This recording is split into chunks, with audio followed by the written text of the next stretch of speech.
Prime minister ने पूरे crew को दिल्ली बुलाया और उन्होंने बड़ी वो फेमस स्टेटमेंट बनाया था, now we can never be subjected to nuclear blackmail.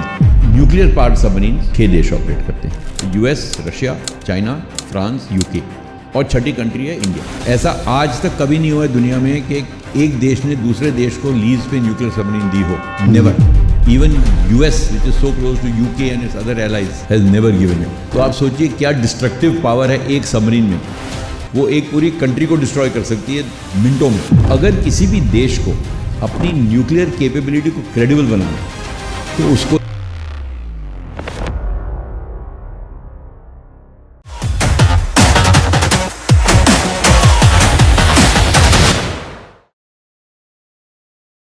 सोचो एक काम सी है और अचानक से यहाँ पर से समुंदर के अंदर एक सबमरीन आती है जिससे एक मिसाइल लॉन्च होती है, और ये इतना ज़्यादा डिस्ट्रक्टिव एक मिसाइल हो सकता है कि ये जाकर के एक जगह न्यूक्लियर अटैक कर सकता है और अलग अलग वॉरहेड्स में बट के कई जगह न्यूक्लियर अटैक कॉज कर सकता है।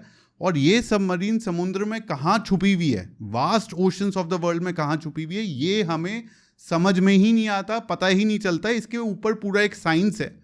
इस समय ये टॉपिक इतना ज़्यादा इम्पोर्टेंट इसलिए और है क्योंकि चाइना धीरे धीरे अपना सबमरीन का जो कैपेबिलिटी है वो बढ़ा रहा है, पाकिस्तान को एक्सपोर्ट्स कर रहा है। सिमिलरली इंडिया भी अपना कैपेबिलिटी बढ़ाने की कोशिश कर रहा है और 3 सबमरीन्स और अब 4 न्यूक्लियर पावर्ड सबमरीन्स की बात चल रही है। ये पूरा सबमरीन का वॉरफेयर कहाँ से स्टार्ट हुआ और ये कैसे डेवलप हुआ धीरे धीरे, और आज के कॉन्टेक्स्ट में इतना इंपॉर्टेंट टॉपिक क्यों बन गया है, ये समझने के लिए हमारे पास अनिल जय सिंह जी हैं, जो पहले नेवी के ऊपर हमारे साथ एक बहुत अच्छा पॉडकास्ट कर चुके हैं। आज ये न्यूक्लियर सबमरीन्स के टॉपिक पे हैं। तो सर फर्स्टली तो थैंक यू ये पॉडकास्ट ज्वाइन करने के लिए। Thank you Tarun, it's always a pleasure. बहुत अच्छा लगा मुझे आपके पास फिर से एक और मौका मिला है आपके साथ एक पॉडकास्ट करने का। Thank you very much for that. पर सर जैसा हमने अभी एनिमेशन में देखा कि कैसे एक बिल्कुल काम सी में अचानक से एक मिसाइल का लॉन्च हो जाता है, जो किसी को नहीं पता कि ये नीचे सबमरीन थी भी। ये वॉरफेयर कितने टाइम से चल रहा है और ये इतना क्रिटिकल क्यों है? देखिए, सबमरीन्स जो हैं पनडुब्बी पहली बार युद्ध में इस्तेमाल हुई थी वर्ल्ड वॉर 1 में। असल में जो हम आज जिसको हम पनडुब्बी कहते हैं उसका जो क्लोजेस्ट ओरिजिन है वो थी Holland class submarine. Late 1800s 1897-98 से लेके बननी वो शुरू हुई थी। पर पहली बार हमने सबमरीन्स को इफेक्टिवली इस्तेमाल होते हुए देखा वर्ल्ड वॉर 1 में, पहले विश्व युद्ध में 1914 से 1918। खैर उस टाइम न्यूक्लियर वगैरह नहीं था, कन्वेंशनल सबमरीन्स थी। मैं समझाऊंगा कन्वेंशनल क्या होता है। उसमें जो पनडुब्बी का पोटेंशियल था वो लोगों को दिखा कि ये एक पूरा रेवोल्यूशन इन मिलिट्री अफेयर्स में एक टर्म होता है, revolution in military affairs, RMA, ये रशियन से शुरू हुआ था। तो मेजर जो चीज़ें होती हैं जिनसे पूरा वॉरफेयर का रुख बदल जाता है उसको रेवोल्यूशन मिलिट्री अफेयर्स कहते हैं। जैसे जब जहाज नेवी में पहले सेल शिप्स होते थे और लकड़ी की शिप्स होते थे, फिर वो स्टील बना, स्टीम शिप्स आई, वो एक रेवोल्यूशन था कि अब इंजन आने लगे, तो डिपेंडेंसी हवा के ऊपर नहीं थी, सेल्स के ऊपर नहीं थी। फिर मिसाइल्स आए, सबमरीन्स आई, अब अनमैन्ड आ रहा है। ये रेवोल्यूशंस हैं मिलिट्री वॉरफेयर में। जो पूरा पैराडाइम जो है, जो रुख है पूरा वॉरफेयर का, वो बदल सकती हैं। तो सबमरीन्स की एक्चुअल पोटेंशियल रियलाइज़ किया गया वर्ल्ड वॉर 1 में कि ये कितना कुछ कर सकती हैं और किस तरीके से पूरे युद्ध के ऊपर इनका प्रभाव पड़ सकता है। डेवलपमेंट चलता रहा। वर्ल्ड वॉर 2 में 1939 से 1945 तक, 39 से 45 तक जो हुई थी, उसमें हमने देखा कि पनडुब्बी क्या कर सकती है। जर्मनी की जो यू बोट्स थी, यू बोट्स 1939 में जब शुरू हुआ युद्ध, तो जर्मन नेवी ने अपनी यू बोट्स डिप्लॉय की और 1942 तक ऐसा लगा कि यू बोट्स की वजह से एलाइज ये युद्ध हारने वाले हैं, क्योंकि यू बोट्स ने इतना तहस नहस मचाया अटलांटिक ओशन में कि इंग्लैंड और फ्रांस का ट्रेड ऑलमोस्ट चोक हो गया था। ट्रेड ही नहीं आ रहा था, ट्रेड जा नहीं रहा था इस यू बोट्स की वजह से। कॉन्वॉयज आती थी, उनको hundreds and thousands of tons of shipping every month, हर महीने में इतने जहाज़ डुबाए जाते थे इन यू बोट से। और ये इतनी मशहूर हो गई कि इनको वुल्फ पैक कहा जाता था। अच्छा। और वेस्ट में ये इंप्रेशन था कि वुल्फ पैक में 15, 20, 25 सबमरीन आ रही हैं, क्योंकि जिस तरीके का डैमेज कर रही थी। असल में 3 या 4 सबमरीन ये डैमेज कर रही थी। बाद में जब हिस्ट्री लिखी गई वर्ल्ड वॉर 2 की, हमने पढ़ा तो हमको पता लगा वर्ल्ड जो वुल्फ पैक है, जब हम सोचते थे उतनी सबमरीन नहीं थी जर्मनी के पास। पर इम्प्रेशन ऐसा क्रिएट किया था, क्योंकि इतना इन्होंने डिस्ट्रक्शन कॉज किया कि 1942 में ऐसे लग रहा था कि युद्ध जर्मनी के तरफ ड्रिफ्ट हो रहा है और जर्मनी जीत जाएगी। वो तो यूएस जब आया लड़ाई में, अपना पूरा यूएस की इकॉनमी बड़ी थी, यूएस की वॉरशिप्स थी, तब फिर ड्रिफ्ट वो चेंज हुआ कोर्स वॉर का, और एंटी सबमरीन टेक्नोलॉजीज डेवलप हुई उन सबमरीन्स को काउंटर करने के लिए।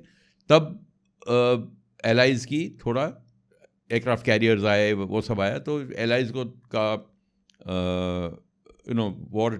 War again shifted towards the allies, और 1945 में जापान और जर्मनी को हरा के सेकेंड वर्ल्ड वॉर जीत गए। पर पनडुब्बी की जो इम्पोर्टेंस थी वो सबने देखी कि क्या कर सकती है पनडुब्बी। तो 1945 के बाद जब तक हिरोशिमा और नागासाकी पे दोनों एटम बॉम्ब गिराए गए थे, न्यूक्लियर पावर की जो पोटेंशियल है वो रियलाइज़ हो गई थी। अब नेक्स्ट ये रहा कि न्यूक्लियर पावर को मिलिट्री एप्लीकेशन में कैसे लगाया जाए और उसमें एक सबमरीन रिएक्टर कैसे बनाया जाए। और आप ये सोचिए कि किस रफ्तार से रिसर्च हुआ होगा कि 1945 में वर्ल्ड वॉर 2 कंप्लीट हुई, लेट 40s तक रिएक्टर टेक्नोलॉजी सबमरीन्स के लिए डेवलप होनी शुरू हो गई थी। और 1957 में USS नॉटिलस, जो पहली न्यूक्लियर सबमरीन बनी, पहली बार एक सबमरीन ने पूरी दुनिया को का चक्कर लगा लिया बिना सरफेस किए हुए, डाइव, पानी के नीचे रहते रहते पूरी दुनिया का चक्कर लगाया। So USS Nautilus was the first submarine ever to circumnavigate the globe under water. तब लोगों ने देखा कि ये तो एक ऐसी चीज़ बनी जिसको ऊपर आने की ज़रूरत ही नहीं है, पूरी दुनिया घूम के आ गई है बिना ऊपर आए। सो वर्ल्ड वॉर 2 के टाइम पे, क्योंकि डीजल से पावर्ड होती थी सबमरीन्स और डीजल को बर्न होने के लिए एयर चाहिए, इसलिए सबमरीन्स को बार बार ऊपर आना पड़ता था। सिर्फ वही एक मौका होता था दुश्मन के पास ये पता लगाने के लिए कि सबमरीन है या नहीं है। उस समय डिटेक्ट हो गई तो हो गई, लेकिन अगर किसी तरीके से सबमरीन को नीचे ही रखा जा सके और सारी इलेक्ट्रिसिटी जो अंदर चाहिए, जो पावर चाहिए, वो बिना सरफेस करे अंदर ही बनती रहे सबमरीन के, तो उसे कभी सरफेस करने की ज़रूरत ही नहीं पड़ेगी और वो उतने समय तक चल सकती है जब तक सबमरीन के अंदर जो 150-200 लोगों का क्रू है उनके सप्लाईज हैं आपके पास। इसलिए ये न्यूक्लियर इंजन को सबमरीन में डालना ज़रूरी हो गया। और सर, इसमें जितना मैं पढ़ रहा था कि पहले बहुत ज़्यादा एप्रीहेंशन था यूएस कांग्रेस में कि ये न्यूक्लियर जैसी टेक्नोलॉजी को एक सबमरीन में हम कैसे लगा दें, लेकिन फिर जो यूएस नेवी थी, they had put their foot down to say कि ये सिंगल लार्जेस्ट इनोवेशन होने वाला है इस सेंचुरी का, एंड देयरफॉर इस पे काम होना चाहिए, and this will make us truly stealth वर्दी। सही में जो स्टेल्थ को बोलेंगे कि सही में अगर हम छुप करके रहना चाहते हैं ओशंस के नीचे और स्ट्रेटेजिक पोजीशंस पे एडवांटेज ले सकते हैं, उसके लिए बहुत ज़रूरी है कि इसको न्यूक्लियर पावर करा जाए सबमरीन को। पहले क्या होता था, सबमरीन को पूरा सरफेस करना पड़ता था, पूरी सरफेस करती थी तो बहुत वल्नरेबल होती थी, शिप के रेडार डिटेक्ट कर सकते थे, हवाई जहाज डिटेक्ट कर सकते थे, पर एक इतना सा मास्ट अगर पानी से निकलेगा इतना ऊंचा होगा, हाँ। 1 या 2 मीटर या 1.5 मीटर, तो उसको पकड़ना इतना आसान नहीं है। पर आजकल सर्वेलेंस टेक्नोलॉजीज इतनी बढ़ गई हैं, रेडार बढ़ गए हैं, रेडार की कैपेबिलिटी बढ़ गई है कि वो भी डिटेक्ट हो जाती है। तो आइडियल सिचुएशन ये है कि आपको ऊपर आना ही ना पड़े, नंबर 1। तो फिर क्यों अभी एसएस के अभी भी क्यों बना रहे हैं लोग, क्यों नेवीज ऑपरेट कर रही हैं? 2 वजह हैं। पहली बात तो न्यूक्लियर सबमरीन महंगी बहुत होती है, हर एक कंट्री नहीं बना सकती। दूसरा, एसएस के छोटी होती हैं साइज़ में, तो जो शैलो वाटर में जो ऑपरेशन होते हैं, जहाँ ज़्यादा गहराई नहीं है पानी की, वहाँ पे एसएस के अभी भी सबसे बढ़िया चीज़ है इस्तेमाल करने के लिए। अगर आप देखें, अभी न्यूक्लियर पावर्ड सबमरीन्स 5 देश ऑपरेट करते हैं, या भारत को मिला लीजिए 6 देश ऑपरेट करते हैं। 5 मेंबर जो यूएन सिक्योरिटी काउंसिल के हैं, US, Russia, China, France, UK, और छठी कंट्री है इंडिया। बस 6 कंट्रीज़ के पास न्यूक्लियर सबमरीन है अभी, और किसी के पास नहीं है। पर कई नेवीज़ हैं जिनके पास एसएसकेज हैं, जो डीजल इलेक्ट्रिक सबमरीन होती हैं। इन 6 देशों में यूएस, यूके और फ्रांस के पास खाली न्यूक्लियर सबमरीन है, वो एसएसके बनाते ही नहीं हैं। अच्छा। क्योंकि उनकी वो इसलिए नहीं बनाते क्योंकि उनको कोई शैलो वाटर थ्रेट नहीं है। यूएस एक आइलैंड है जो इतनी दूर है सब जगह से कि उसको कोई थ्रेट नहीं है, उसको नहीं लगता कि उसको अपने पानी के आसपास कोई शैलो वाटर रिक्वायरमेंट है। यूके और फ्रांस यूरोप में हैं, पर वहाँ उनके पास नेटो एलाइज हैं, तो जो शैलो वाटर रिक्वायरमेंट्स हैं वो नेटो, जर्मनी, स्पेन, इटली, इन कंट्रीज़ की सबमरीन वो रिक्वायरमेंट मीट कर सकती हैं। तो इनको कन्वेंशनल सबमरीन बनाने की ज़रूरत ही नहीं होती एसएस के, तो ये खाली न्यूक्लियर सबमरीन बनाती हैं। बस 3 देश हैं, चीन, रशिया और इंडिया, जो हर किस्म की सबमरीन ऑपरेट करते हैं। क्योंकि अगर आप देखें, चीन में भी बहुत शैलो वाटर्स हैं ताइवान के आसपास, उनको वो प्रोटेक्ट करने हैं। रशिया के पास भी शैलो वाटर्स बहुत हैं, पूरा बाल्टिक उनका है, वहाँ शैलो वाटर्स हैं, उनको छोटी सबमरीन्स की ज़रूरत है और हमें छोटी सबमरीन्स की ज़रूरत है, क्योंकि हमारे पास अरेबियन सी है, बे ऑफ बंगाल है। तो इसलिए 3 ही देश हैं जिनमें तीनों किस्म की सबमरीन है। तो एसएस के अभी भी बहुत इंपॉर्टेंट सबमरीन है। ये नहीं लगना चाहिए कि अब न्यूक्लियर आ गया तो एसएस के बेकार हो गई है। तो एसएस की जो ये कैपेबिलिटी है, जो वल्नरेबिलिटी है, कैपेबिलिटी वल्नरेबिलिटी के भाई ये कमज़ोरी है इसकी कि उसको मास्ट ऊपर करना पड़ता है, इसको काउंटर करने के लिए अब नई नई टेक्नोलॉजीज आ गई हैं। एक टेक्नोलॉजी है AIP, एयर इंडिपेंडेंट प्रोपल्शन। उसमें एक air independent propulsion system submarine के अंदर फिट होता है उसकी, और जो पहले जो फ्रेश एयर ऊपर से आनी होती थी, अब वो इंटरनली जनरेट करता है फ्रेश एयर। पर इसमें लिमिटेशन होती है, क्योंकि हाइड्रोजन और ऑक्सीजन की बॉटल कैपेसिटी आप उतना ही कैरी कर सकते हैं सबमरीन के अंदर। तो हर 2-3 दिन पे ऊपर आने की जगह अब 15 दिन तक सबमरीन पानी के नीचे रह सकती है बिना अपने आप को एक्सपोज किए हुए। ये एक बहुत मेजर कैपेबिलिटी है जो आ गई है अभी। ये O2 टैंक आप देख रहे हैं, H2 टैंक और O2 टैंक, ये AIP सिस्टम का टैंक है। तो ऑक्सीजन भी अंदर जनरेट होती है, हाइड्रोजन बनती है और उससे आपको फ्रेश एयर मिलती है डीजल चलाने के लिए। तो यानी वो आसपास का पानी खींच करके हाइड्रोजन और ऑक्सीजन अलग कर देता है? नहीं, बाहर का पानी नहीं आता इसमें। ओके, ये इंटरनली जनरेट होता है सब कुछ। अच्छा, सो ऑक्सीजन इंटरनली ही जनरेट हो रहा है? हाँ, हाइड्रोजन भी इंटरनली ही जनरेट नहीं, टैंक्स हैं उनमें ऑलरेडी चार्ज्ड हैं वो। अच्छा, उसके अंदर है ऑलरेडी हाइड्रोजन ऑक्सीजन। तो आपको उसको रिफ्यूल करने के लिए बाहर आना पड़ेगा। हाँ, तो यानी वो तो जब हार्बर में वापस आएंगे तब आप रिफ्यूल करेंगे। समझ गया। तो 15 दिन तक सबमरीन अब पानी के नीचे रह सकती है बिना अपना स्नॉर्कल एक्सपोज किए हुए। तो ये एक बहुत बड़ी कैपेबिलिटी है, क्योंकि क्या होता है शैलो वाटर में जब आप ऑपरेट कर रहे हैं जहाँ गहराई ज़्यादा नहीं है, और आप पहली बात तो पानी गहरा नहीं है, एरिया छोटी है। अब आप सोचें अगर हम कल कराची के सामने हैं तो वहाँ इतनी एरिया नहीं है। आपका जो दुश्मन है उसके पास एंटी सबमरीन वॉरफेयर कैपेबिलिटी है, उसको भी मालूम है कि आपने अपनी पनडुब्बियाँ वहाँ लगाई होंगी, वो हवाई जहाज़ भेजेगा, हेलीकॉप्टर भेजेगा, जहाज़ भेजेगा, सब भेजेगा आपको ढूंढने के लिए। ये मेरे पास काबिलियत होनी चाहिए कि 6 दिन 7 दिन 8 दिन में कोई ज़रूरत ही ना पड़े ऊपर आने की। तो मेरी उतनी ज़्यादा काबिलियत बढ़ जाती है पानी के नीचे। तो इसलिए ये AIP, अब लिथियम आयन बैटरी आ रही हैं, उनमें कैपेबिलिटी बहुत ज़्यादा है। तो ये टेक्नोलॉजीज़ धीरे धीरे अपने आप डेवलप होती जा रही हैं। पर SSK जो है, जिसको हम कन्वेंशनल सबमरीन कहते हैं, डीजल इलेक्ट्रिक, ये ब्रेड एंड बटर रहेगा नेवीज़ का कई सालों तक। न्यूक्लियर सबमरीन इनको रिप्लेस नहीं करेगी। न्यूक्लियर सबमरीन एक एडिड कैपेबिलिटी होगी, क्योंकि ज़्यादातर कंट्रीज़ अगर आप देखें उनका रिक्वायरमेंट उनके आसपास के पानी का है। सब नेवीज़ ग्लोबल नहीं है। US ग्लोबल है, रशियन ग्लोबल है, चाइना ग्लोबल है, UK फ्रांस ग्लोबल है, इंडिया ग्लोबल बनना चाहती है। तो हम देख रहे हैं ये काबिलियत। पर अगर आप छोटी नेवीज़ देखें, फिलीपींस आप देखें, या इटली देखें, या स्पेन देखें, या सिंगापुर देखें, इनको वो रिक्वायरमेंट ही नहीं है।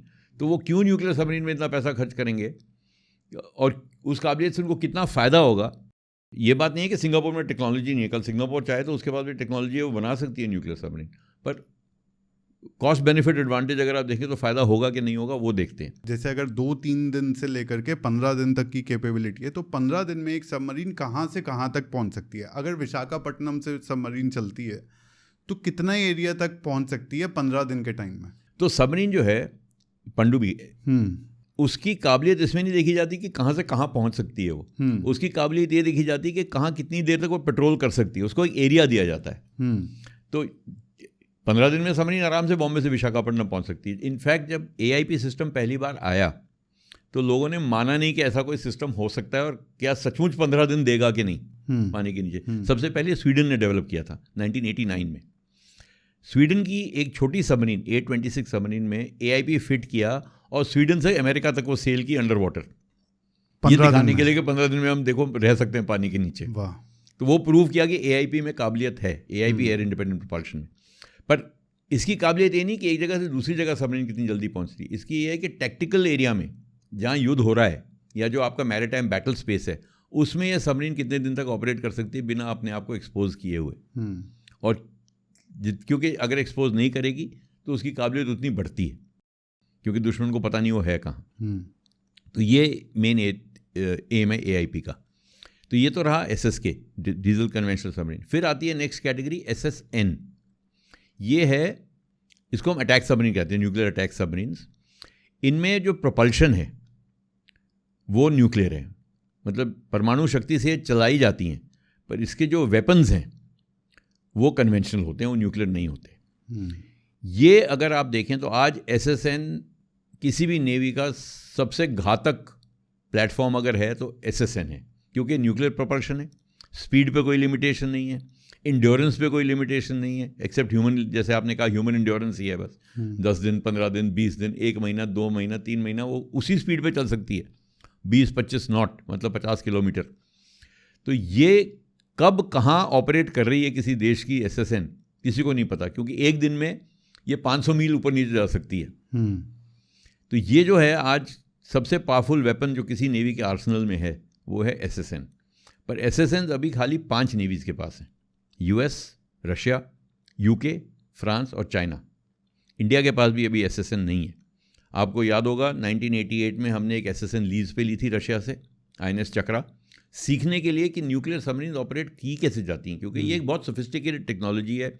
इसके लिए आपको सारे न्यूक्लियर सेफ्टीज़ इनकॉपरेट करनी है, आपको जो भी न्यूक्लियर इस्टेब्लिशमेंट आपको पूरा बनाना पड़ता है। तो वो सीखने के लिए हमने लोगों को ट्रेनिंग के लिए भेजा रशिया, 2.5-3 साल उन्होंने वहाँ ट्रेनिंग की, 3 साल के लिए वो सबमरीन लीज पे आई। हमने पूरा वाइजैग में उसका इंफ्रास्ट्रक्चर क्रिएट किया था, इंडिया ने ये सबमरीन ऑपरेट की, हमने बहुत कुछ सीखा इससे। फिर 91 में वापस चली गई। फिर 2008 तक हम सुनते रहे कि एक और आएगी एक और आएगी, आई नहीं। फिर 2012 में एक बड़ी modern submarine I, Akula 2 class, उसको भी हमने चक्रा ही नाम दिया। वो 2021 तक हमारे पास थी। उस 9 साल में हमने भी बहुत कुछ सीखा कि न्यूक्लियर सबमरीन कैसे ऑपरेट की। गलतियाँ भी हुई होंगी, सब कुछ हुआ होगा, पर जो वैल्यूएबल नॉलेज हमने गेन की उससे अब हमको ये कॉन्फिडेंस है कि हम अपनी न्यूक्लियर सबमरीन खुद बना सकते हैं और अपनी न्यूक्लियर सबमरीन खुद ऑपरेट कर सकते हैं। तो वो वापस चली गई 21 में, वो SSNs थी, SSN थी। अभी बातचीत चल रही है कि 25 में एक और आएगी, वो 25-26 में एक और आनी थी, मुझे मालूम नहीं उसका क्या सिचुएशन है, आएगी कि नहीं आएगी। मगर इंडिया ने अब अप्रूव कर दिया है, गवर्नमेंट ऑफ इंडिया ने, कि इंडिया में 2 SSN अभी बनेंगी। इंडिया का प्रोग्राम है 6 SSN का, जो CCS ने क्लियर किया था 2015 में, उसमें बोला था कि 6 SSN हम क्लियर कर रहे हैं। उसमें से 2 का अप्रूवल मिल गया है, उसका डिज़ाइन हो रहा है, और 8-10-12 साल इतना टाइम लगता है किसी भी SSN को बनने में। न सिर्फ पहली बार, हम तो पहली बार बना रहे हैं, जो नेवीज़ 60 साल से SSN बना रही है उनको भी जब नई सबमरीन को नई क्लास शुरू करते हैं 12 से 15 साल लगते हैं, जब तक वो बिल्कुल मैच्योर हो जाती है। तो हमारा काम चल रहा है उस पर, और ये एक बहुत मेजर अचीवमेंट होगा जिस दिन हम अपनी SSN खुद कमीशन करेंगे, जब भी होगा। और हमारी जो ब्लू वाटर कैपेबिलिटी जिसको हम कहते हैं, ब्लू वाटर नेवी जो दुनिया में कहीं भी ऑपरेट कर सकती है, उसकी काबिलियत में बहुत बढ़त होगी इसके आने से। तो ये एक बहुत मेजर कैपेबिलिटी है। SSN एक और भी देश देख रहे हैं, ब्राज़ील में काम चल रहा है SSN पे, मीडियम पावर्स जो हैं। साउथ कोरिया ने अभी रिसेंटली अनाउंस किया है कि वो अमेरिका की सपोर्ट के साथ SSN बनाएंगे। ऑस्ट्रेलिया का ऑकस प्रोग्राम चल रहा है अमेरिका और UK के साथ। AUKUS is Australia, UK, US, तीनों मिलके ऑस्ट्रेलिया के लिए न्यूक्लियर सबमरीन बनाएंगे। जापान भी बोल रहा है कि अगर चाइना ने हमारे साथ ज़्यादा एग्रेसिव हो गए तो हम भी न्यूक्लियर सबमरीन बनाएंगे। तो ये नेक्स्ट स्टेप है। बड़ी जो कंट्रीज़ हैं उनमें ये काबिलियत है कि न्यूक्लियर सबमरीन वो बना सकें। SSN ये है। तो SSN जहाँ तक है सबसे पावरफुल इंस्ट्रूमेंट। अभी जो आयरिस डिना जो इसराइल की ईरानियन वो शिप जो सिंक की थी, वो USS शार्लट ने, USS शार्लट भी SSN है। आप सोच लीजिए USS शार्लट इंडियन ओशन में ऑपरेट करी, अमेरिका कहाँ है, इंडियन ओशन कहाँ है, और आराम से यहाँ ऑपरेट करी कि जब उसको टारगेट मिला तो उसने उसको डुबा दिया। तो ये काबिलियत है न्यूक्लियर सबमरीन की। 1982 फॉकलैंड्स जो इंग्लैंड से 8000 मील दूर है, वहाँ HMS कॉन्करर ने जाके जनरल बेलग्रानो को सिंक किया था। तो वो काबिलियत है SSN की। फिर तीसरी आती है SSBN जिसकी आपने शुरू में जिक्र किया था, जो हमारी nuclear powered ballistic nuclear missile submarine है। और व्यूअर्स को मैं बोल दूं कि किस टाइप की मिसाइल्स कौन से टाइप के सबमरीन पे लोड होती हैं, कितनी कैपेबिलिटी और रेंज होती है, इस पे भी हम बाद में आएंगे, पर पहले हम SSBN समझते हैं। तो SSBN जो है वो जैसे मैंने कहा 6 देशों के पास हैं अभी, 5 जो UN सिक्योरिटी काउंसिल के परमानेंट मेंबर हैं और इंडिया। और इंडिया ने, भारत ने अरिहंत क्लास दिखा रहे हैं आपको। तो देखिए इसमें अगर आप देखें तो अरिहंत क्लास जो है ये हमारी SSBN है। ये इंडिया में डिज़ाइन हुई है और इंडिया में बनी है पूरी, क्योंकि ऐसी टेक्नोलॉजी कोई किसी को देता नहीं है। तो अपने आप हमको सब कुछ करना पड़ता है। तो अभी अरिहंत के बारे में और बताऊंगा आपको मैं। ये हमारी अरिहंत है जो आपको दिखा रहे हैं। नीचे जो है वो चक्रा है, मैंने आप बताया अकुला 2 क्लास हाँ। थी। ये SSN है जो हमने रशिया से लीज पे ली थी, अब वापस चली गई है। इस किस्म की अब हम खुद बनाना चाहते हैं। ये जो SSN आप बोल रहे हैं, न्यूक्लियर पावर अटैक सबमरीन, ये हमारा फ्यूचर डिज़ाइन है। ये तो ऐसी आर्टिस्टिक इंप्रेशन है, करेक्ट, पर ये हमारा है। और S5 जो है वो अरिहंत की जैसी ही होगी, मतलब SSBN होगी, पर उसकी काबिलियत बहुत ज़्यादा होगी अरिहंत से। वो बड़ी होगी, उसमें वेपनरी ज़्यादा होगी, सब कुछ ज़्यादा होगा। उसको अभी थोड़ा 2-4 साल, कुछ साल लगेंगे अभी बनने में। काम चल रहा है पर टाइम लगेगा थोड़ा बनने। वो S5 है हमारा जो प्लान है। तो SSBN पे मैं वापस आता हूँ। अरिहंत हमने खुद बनाई। अरिहंत के बाद हमने अरिघात कमीशन की। अरिघात के बाद अभी रिसेंटली अरिदमन कमीशन की, जिसको हम S4 कहते हैं। फिर एक S4 प्लस है, ये S4 स्टार, वो बन रही है। और एक S5 है जिसको आपने दिखाया। तो ये हमारा अभी तक का 5 SSBN का कार्यक्रम है। SSBN का काम क्या है? SSBN का काम है न्यूक्लियर डिटरेंस। मतलब आपके पास परमाणु शक्ति और परमाणु हथियार होने चाहिए जो दुनिया को, किसी को नहीं मालूम वो है कहाँ। आपके जो लैंड पे हैं, जैसे अग्नि 5 है या जो भी है, दुश्मन को मालूम है कहाँ है वो। सैटेलाइट पिक्चर उसकी परमानेंटली उसको सर्वेलेंस कर सकती है। आप ट्रक से कहीं एक जगह से दूसरी जगह ले जाएंगे तो वो भी मॉनिटर किया जा सकता है। सिमिलरली आपके हवाई जहाज कौन से बेसिस पे हैं जो न्यूक्लियर वेपन्स कैरी कर सकते हैं, वो दुश्मन को मालूम है। तो आपका जो लैंड एलिमेंट है और जो आपका एयर एलिमेंट है, ये किसी भी दुश्मन की सर्वेलेंस में है। जो दुश्मन की सर्वेलेंस में नहीं है वो है कि समुद्र के नीचे क्या है आपके पास। और वहाँ SSBN का रोल आता है। तो अगर किसी भी देश को अपनी न्यूक्लियर कैपेबिलिटी को क्रेडिबल बनाना है तो उसको ये सी बेस्ड डिटरेंट जिसको हम कहते हैं, ये होना बहुत ज़रूरी है। इससे 2 चीज़ें होती हैं। पहली बात, दुश्मन को मालूम नहीं कि हमला कहाँ से आएगा, कहीं से भी आ सकता है। दुनिया में सबमरीन कहीं भी हो सकती है, नंबर 1। तो अगर आपको पहला भी हमला करना है किसी के ऊपर, खैर हम तो करते नहीं, हमारी नो फर्स्ट यूज़ की पॉलिसी है, तो अगर हमको पहला हमला भी करना है तो दुश्मन को नहीं मालूम वो कहाँ से आ रहा है। चलिए वो तो आपने पहली बार किया, वो आप लैंड से भी कर सकते हैं, एयर से भी कर सकते हैं। पर अगर आपके ऊपर हमला हुआ, उसका जवाब आप कैसे देंगे, वो खाली आप अंडर वाटर से दे सकते हैं। क्योंकि जो भी आपके ऊपर न्यूक्लियर हमला करेगा वो पहले आपकी लैंड कैपेबिलिटी निकालेगा, आपकी एयर कैपेबिलिटी को न्यूट्रलाइज करेगा और फिर ही हमला करेगा। क्योंकि उसको मालूम है अगर लैंड और एयर को न्यूट्रलाइज नहीं किया तो सेकेंड स्ट्राइक जिसको हम बोलते हैं, रिटेलिएटरी, वो हम कर सकते हैं। पर अगर पानी के नीचे हमारे पास डिटरेंट है, वो उसको मालूम नहीं कहाँ है।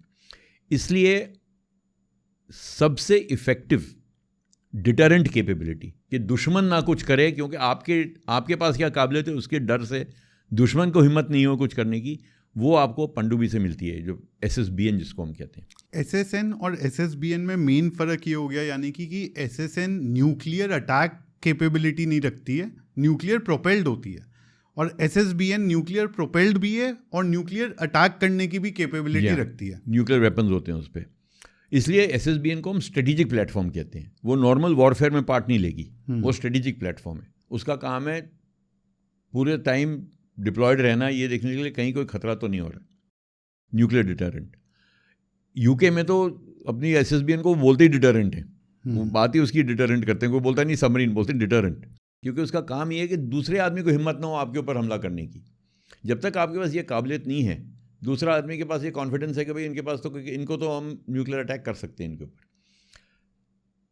अरिहंत हमारे पास 2017 में आई, अरिघात आई थिंक 2 साल पहले आई, अभी अरिदमन आई 2024 में। तो अगर आपको किसी भी टाइम, अगर आपको अपनी सेकेंड स्ट्राइक जो आपकी रिटेलिएटरी है, जो आप जवाब देंगे दुश्मन को, अगर आपको उसको क्रेडिबल रखना है, मतलब दुश्मन को अगर आप सच में दबा के रखना चाहते हैं, उसको ये डर पैदा करना चाहते हैं उसमें कि हम वापसी आपके ऊपर अटैक कर सकते हैं, तो किसी भी टाइम पे एक पनडुब्बी आपकी कहीं होनी चाहिए पेट्रोल पे, जो किसी को नहीं पता कहाँ है, 24/7 × 365। अगर आपके पास वो काबिलियत नहीं है तो दुश्मन को मालूम है आपकी सबमरीन कब सी में है और कब नहीं है, तो आपकी क्रेडिबिलिटी नहीं है।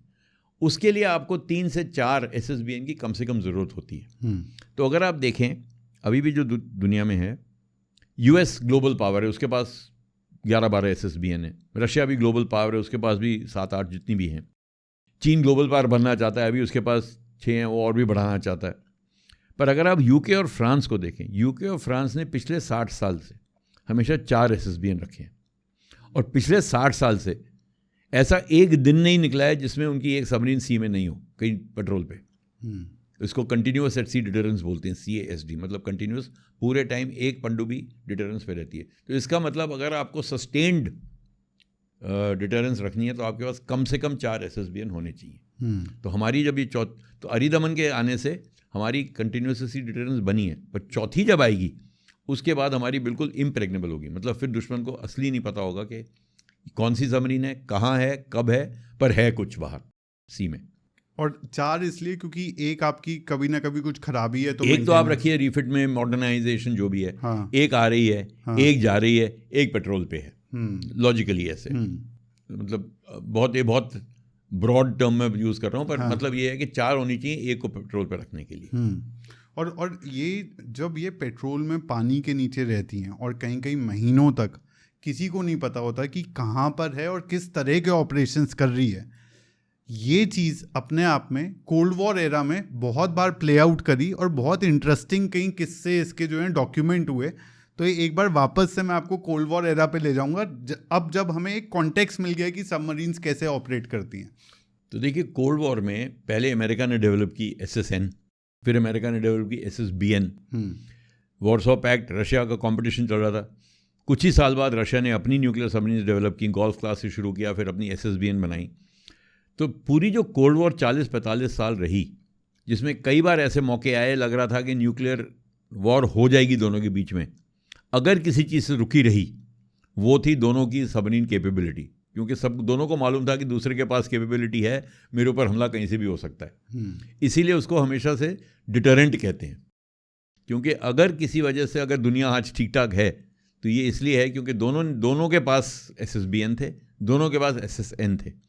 तो रशियन SSBN जब रशिया से निकलती थी उसको पास करना पड़ता था आइसलैंड और ग्रीनलैंड के बीच में से, और UK के बीच में से, वो जो एक गैप है उसको GIUK गैप बोलते हैं, GIUK गैप। अमेरिका के पास एक सोनार सिस्टम था, सोसस कहते हैं उसको, साउंड सर्वेलेंस सिस्टम। सी बेड के ऊपर, समुद्र के बेड के ऊपर उन्होंने सोनार लगाए हुए थे जो मॉनिटर करते थे कि कौन सी रशियन सबमरीन आ रही है और कौन सी जा रही है। उससे उनको पता रहता था कितनी आ गई अटलांटिक में, कितनी वापस गई हैं, कितनी डिप्लॉयड हैं। और वो फिर एक SSN उसके पीछे लगाते थे शैडो करने के लिए। अच्छा, कि वो जहाँ जाएगी वो हाँ, SSN पीछे शैडो करेगी जहाँ तक वो डिटेक्ट कर सकती है।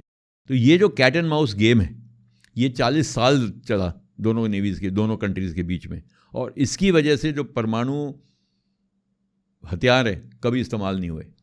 यानी 1960 से लेकर के 92-93 तक सी के नीचे एक यही गेम चल रहा था कि ये सबमरीन निकली है, इसके पीछे पीछे लग जाओ, ट्रैक करो। दोनों तरफ कर रहे थे। हाँ, तो ये मेन रीज़न था कि कभी न्यूक्लियर हॉलोकॉस्ट नहीं हुआ। 62 में जो क्यूबन क्राइसिस हुई वो सबसे टेंस मोमेंट वो था जब सबको लगा कि न्यूक्लियर वॉर रुक नहीं सकती है। क्या हुआ था तब? तभी भी SSBNs ने ऑपरेट किया था, और रशिया एक रशियन SSBN मिसाइल अटैक करने जा रही थी, उसको रोका गया। मतलब रोका क्या गया, मतलब वो कन्विंस है कि न्यूक्लियर अटैक हो गया। पर न्यूक्लियर अटैक जब होता है तो खाली कमांडिंग ऑफिसर के हाथ में नहीं होता, खाली कमांडिंग ऑफिसर नहीं डिसाइड करता कि चलो मैं न्यूक्लियर अटैक करता हूँ, वो मैं आपको बताऊंगा। तो ये कहानी के बाद कि वो कैसे चलता है सिस्टम। खाली तो एक टीम होती है, तीनों को 3 या 2 या जो भी आपका सिस्टम है, जो भी आपका ऑर्गेनाइजेशन है, उन लोगों को सबको सहमत होना होता है कि ये मिसाइल लॉन्च होना है, और तभी वो मिसाइल लॉन्च कर सकते हैं। इसमें एक ने बोला कि भाई अभी लड़ाई शुरू नहीं हुई है, कमांडिंग ऑफिसर ने बोला मुझे मालूम नहीं, मैं तो पानी के नीचे, मुझे मालूम नहीं लड़ाई शुरू हुई है कि नहीं, पर अगर हो गई है तो हमको लॉन्च कर देना चाहिए। पर ये तीसरे आदमी ने रोक के रखा और नहीं होने दिया लॉन्च, और एक न्यूक्लियर वॉर बच गई उसकी वजह से। आर्किपोव वो रशियन सबमरीनर थे जिनकी आपने बात करी। 2 इंसिडेंट्स आपने जो बताए वो दोनों में मौजूद थे। एक जब एक फॉल्स अलार्म बजता है सबमरीन में, एंड 2 ऑफिसर उसको सैंक्शन कर देते हैं कि इसका जो है डेटरेंस का जवाब दो, यानी न्यूक्लियर लॉन्च कर दो यूएस के against. He was the only one who said कि मेरे को जो डेटा दिख रहा है उसके हिसाब से सिर्फ 5 न्यूक्लियर मिसाइल्स दिख रही हैं, अगर अटैक हुआ होता तो इससे कहीं ज़्यादा होता, डेटा में कुछ गड़बड़ है। ये पहला उन्होंने चीज़ करा। हालांकि बाद में उनके अगेंस्ट एक्शन लिया गया कि उन्होंने प्रोटोकॉल फॉलो नहीं करा। दूसरा जो आपने रशियन सबमरीन में लीकेज की बात करी, वो भी उस समय उस सबमरीन पे थे। तो जो सिस्टम है न्यूक्लियर सबमरीन का, SSBN का, क्योंकि ये परमाणु हथियार जो हैं ICBMs, intercontinental ballistic missile carry करते हैं। आपको मैं बताऊं, जो अभी आजकल जो ICBM सबमरीन में हैं, अमेरिकन सबमरीन में, रशियन सबमरीन में, और चाइना उस रेंज पे पहुंच रहा है, उनकी रेंज 10 से 12 हज़ार किलोमीटर है एक मिसाइल की। सबमरीन से फायर होगा, मतलब आप पैसिफिक ओशन से वाशिंगटन को अटैक कर सकते हैं डायरेक्ट। बिल्कुल। और हर एक सबमरीन में 16 से 24 मिसाइल होते हैं। ऐसे हर एक मिसाइल पे 12 मल्टीपल इंडिपेंडेंट रिट्रैक्टेबल व्हीकल्स होती हैं, मतलब एक मिसाइल 12 टारगेट्स को टारगेट कर सकता है। तो आप सोचिए क्या डिस्ट्रक्टिव पावर है एक सबमरीन में। वो एक पूरी कंट्री को डिस्ट्रॉय कर सकती है मिनटों में। 12 न्यूक्लियर अटैक एक किसी कंट्री पे एक साथ अलग अलग 12 सिटीज में हो सकता है। 12 सिटीज पे आप अलग अलग टारगेट कर सकते हैं उसको। तो आप सोचिए कितना एक सबमरीन में क्या डिस्ट्रक्टिव पावर है। और जिस नेवी के पास 11 सबमरीन है, 12 सबमरीन है ऐसी, सोचिए उसके पास कितना डिस्ट्रक्टिव पावर है। तो ये जो काबिलियत है, इससे सबमरीन की जो पावर है वो बहुत ज़्यादा है। और इसलिए आपको बहुत चौकन्ना रहना होता है कि आप उसको ऐसे इस्तेमाल नहीं कर सकते, क्योंकि आपको लगा कि चलो एक हमला करते हैं किसी के ऊपर, या लड़ाई शुरू हो गई, अब हमला करने का टाइम है। तो एक पूरा कमांड एंड कंट्रोल नेटवर्क होता है जो कैपिटल से शुरू होता है, क्योंकि आपको मालूम है कि न्यूक्लियर वेपन्स का कंट्रोल हमेशा सिविलियन पॉलिटिकल लीडरशिप के पास होता है, मिलिट्री के पास कभी नहीं होता है। US में US प्रेसिडेंट के पास होता है, इंडिया में शायद प्राइम मिनिस्टर के पास होगा। तो जब तक प्राइम मिनिस्टर नहीं अप्रूवल देते हैं कि हमको न्यूक्लियर अटैक करना है, कोई सबमरीन कहीं ऐसे अटैक नहीं कर सकती। तो आप सोचिए कितना robust command and control network चाहिए आपको कि देश का प्रधानमंत्री दिल्ली से बोल रहा है कि मेरे को इस टाइम पे इस टारगेट के ऊपर ये मिसाइल लॉन्च होना है। वो इन्फॉर्मेशन फिल्टर हो के उस सबमरीन कमांडिंग ऑफिसर के पास जानी है, जो कहीं पानी में 100 मीटर नीचे, हज़ारों मील दूर हो सकता है। उसको वो इन्फॉर्मेशन मिलनी चाहिए। ऑथेंटिकेशन कोड्स होते हैं, ऐसे थोड़ी है कि उसने फ़ोन किया और बोल दिया और वहाँ हो गया। आपको डबल चेक करना पड़ता है कि आजकल हैक हो सकता है, कुछ भी हो सकता है। और उसको उस टाइम पे वो मिसाइल लॉन्च करना है उन कोऑर्डिनेट्स पे जो टारगेट किए गए हैं। ये बड़ा सिंपल लगता है, पर सोचिए अगर आपका देश ऑलरेडी अटैक हो गया किसी से, आपका कमांड एंड कंट्रोल स्ट्रक्चर है कि नहीं है, आपके पास फिर भी वो बैकअप होना चाहिए कि आप ये कमांड दे सकें। यस। तो मेरी पर्सनल ओपिनियन में ये जो सिस्टम जो आपको क्रिएट करना है, ये ज़्यादा मुश्किल है एक सबमरीन को मिसाइल फायर करने से। मिसाइल तो फायर सबमरीन करती हैं, वो तो उनका काम है, पर जो फाइनल कमांड मिलती है कमांडिंग ऑफिसर को, उसका जो सिस्टम है कमांड एंड कंट्रोल और कम्युनिकेशन का, वो इतना रोबस्ट होना चाहिए कि अगर आपका खुद का देश अंडर न्यूक्लियर अटैक है, आप फिर भी उस सबमरीन को ऑर्डर दे सकें कि भाई अटैक करो इसको, जिसको डेड हैंड प्रोटोकॉल कहा जाता है रशिया में। हाँ। एक मैं 1970s का ऑपरेशन पढ़ता था, जिसमें US सबमरीन को अंडर वाटर केबल मिल गया जो 2 रशियन नेवल बेसिस को कनेक्ट करता था। और सबमरीन से कुछ लोग निकले ओशन बेड पे और उस पे एक स्पाई डिवाइस लगा दिया, जिससे अब वो कॉन्टिन्यूसली सुन पा रहे थे कि वो दोनों नेवल बेसिस के बीच में क्या कम्युनिकेशन हो रहा है। रशियंस वर सो कॉन्फिडेंट कि ये केबल इतना अंडर वाटर, इतना डीप सी में है कि उन्होंने कभी कोड लैंग्वेज में भी बात करने की कोशिश नहीं करी। नॉर्मल लैंग्वेज में सारा इन्फॉर्मेशन US तक पहुंच रहा था। और ये 10 साल से भी ज़्यादा ये चलता रहा। और उन्होंने उसको लगाया भी इस तरह से था कि जब भी वो मेंटेनेंस के लिए केबल ऊपर करते थे तो वो छूट के गिर जाता था, और वापस नीचे करते थे तो जाकर दोबारा अटैच कर देते थे। और 10 साल बाद भी इसका पता कैसे चला कि एक US नेवी में कोई ऑफिसर था जो बहुत बड़े कर्जे में था, वो रशियन एम्बेसी में जाकर के सिर्फ कुछ 30-35 हज़ार डॉलर के बदले में उसने ये इन्फॉर्मेशन दी कि आपके वहाँ पर जो है ऐसा एस्पियोनाज ऑपरेशन चल रहा है।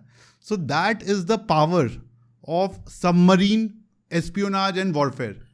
It is, and what you saying is right, this is a story of that period. तो क्या और क्या सर किस्सा आपको ध्यान आता है इस तरह के एस्पियोनाज का या कोल्ड वॉर में सबमरीन के यूजेज का? एक सबमरीन को, एक रशियन सबमरीन सिंक हुई थी, उसमें अमेरिकन ने सोचा न्यूक्लियर टॉर्पेडोज हैं, तो उन्होंने उसको सैल्वेज करने की कोशिश की और रशियंस की नाक के नीचे उन्होंने अपना जहाज़ भेजा और हुक्स के साथ, क्लॉज के साथ, और भारी होती है सबमरीन, कितने हज़ार टन्स की होती है, उसको लिफ्ट करने की कोशिश की और कई करोड़ डॉलर इसमें खर्च किए गए इसको वो वेसल बनाने में, ये क्लॉइंग का सिस्टम करने में। अनफॉर्चुनेटली उसमें क्या हुआ, जब वो लिफ्ट कर रहे थे तो आगे का हिस्सा टूट के गिर गया और खाली पार्शल सबमरीन ऊपर आई, पर जो चीज़ उनको चाहिए थी आगे की टॉर्पेडो की वो नीचे ही रह गई। तो ओवरऑल ऑपरेशन बहुत सक्सेसफुल था, रशियंस को पता भी नहीं लगा ये हो रहा था, उनकी नाक के नीचे हो रहा था।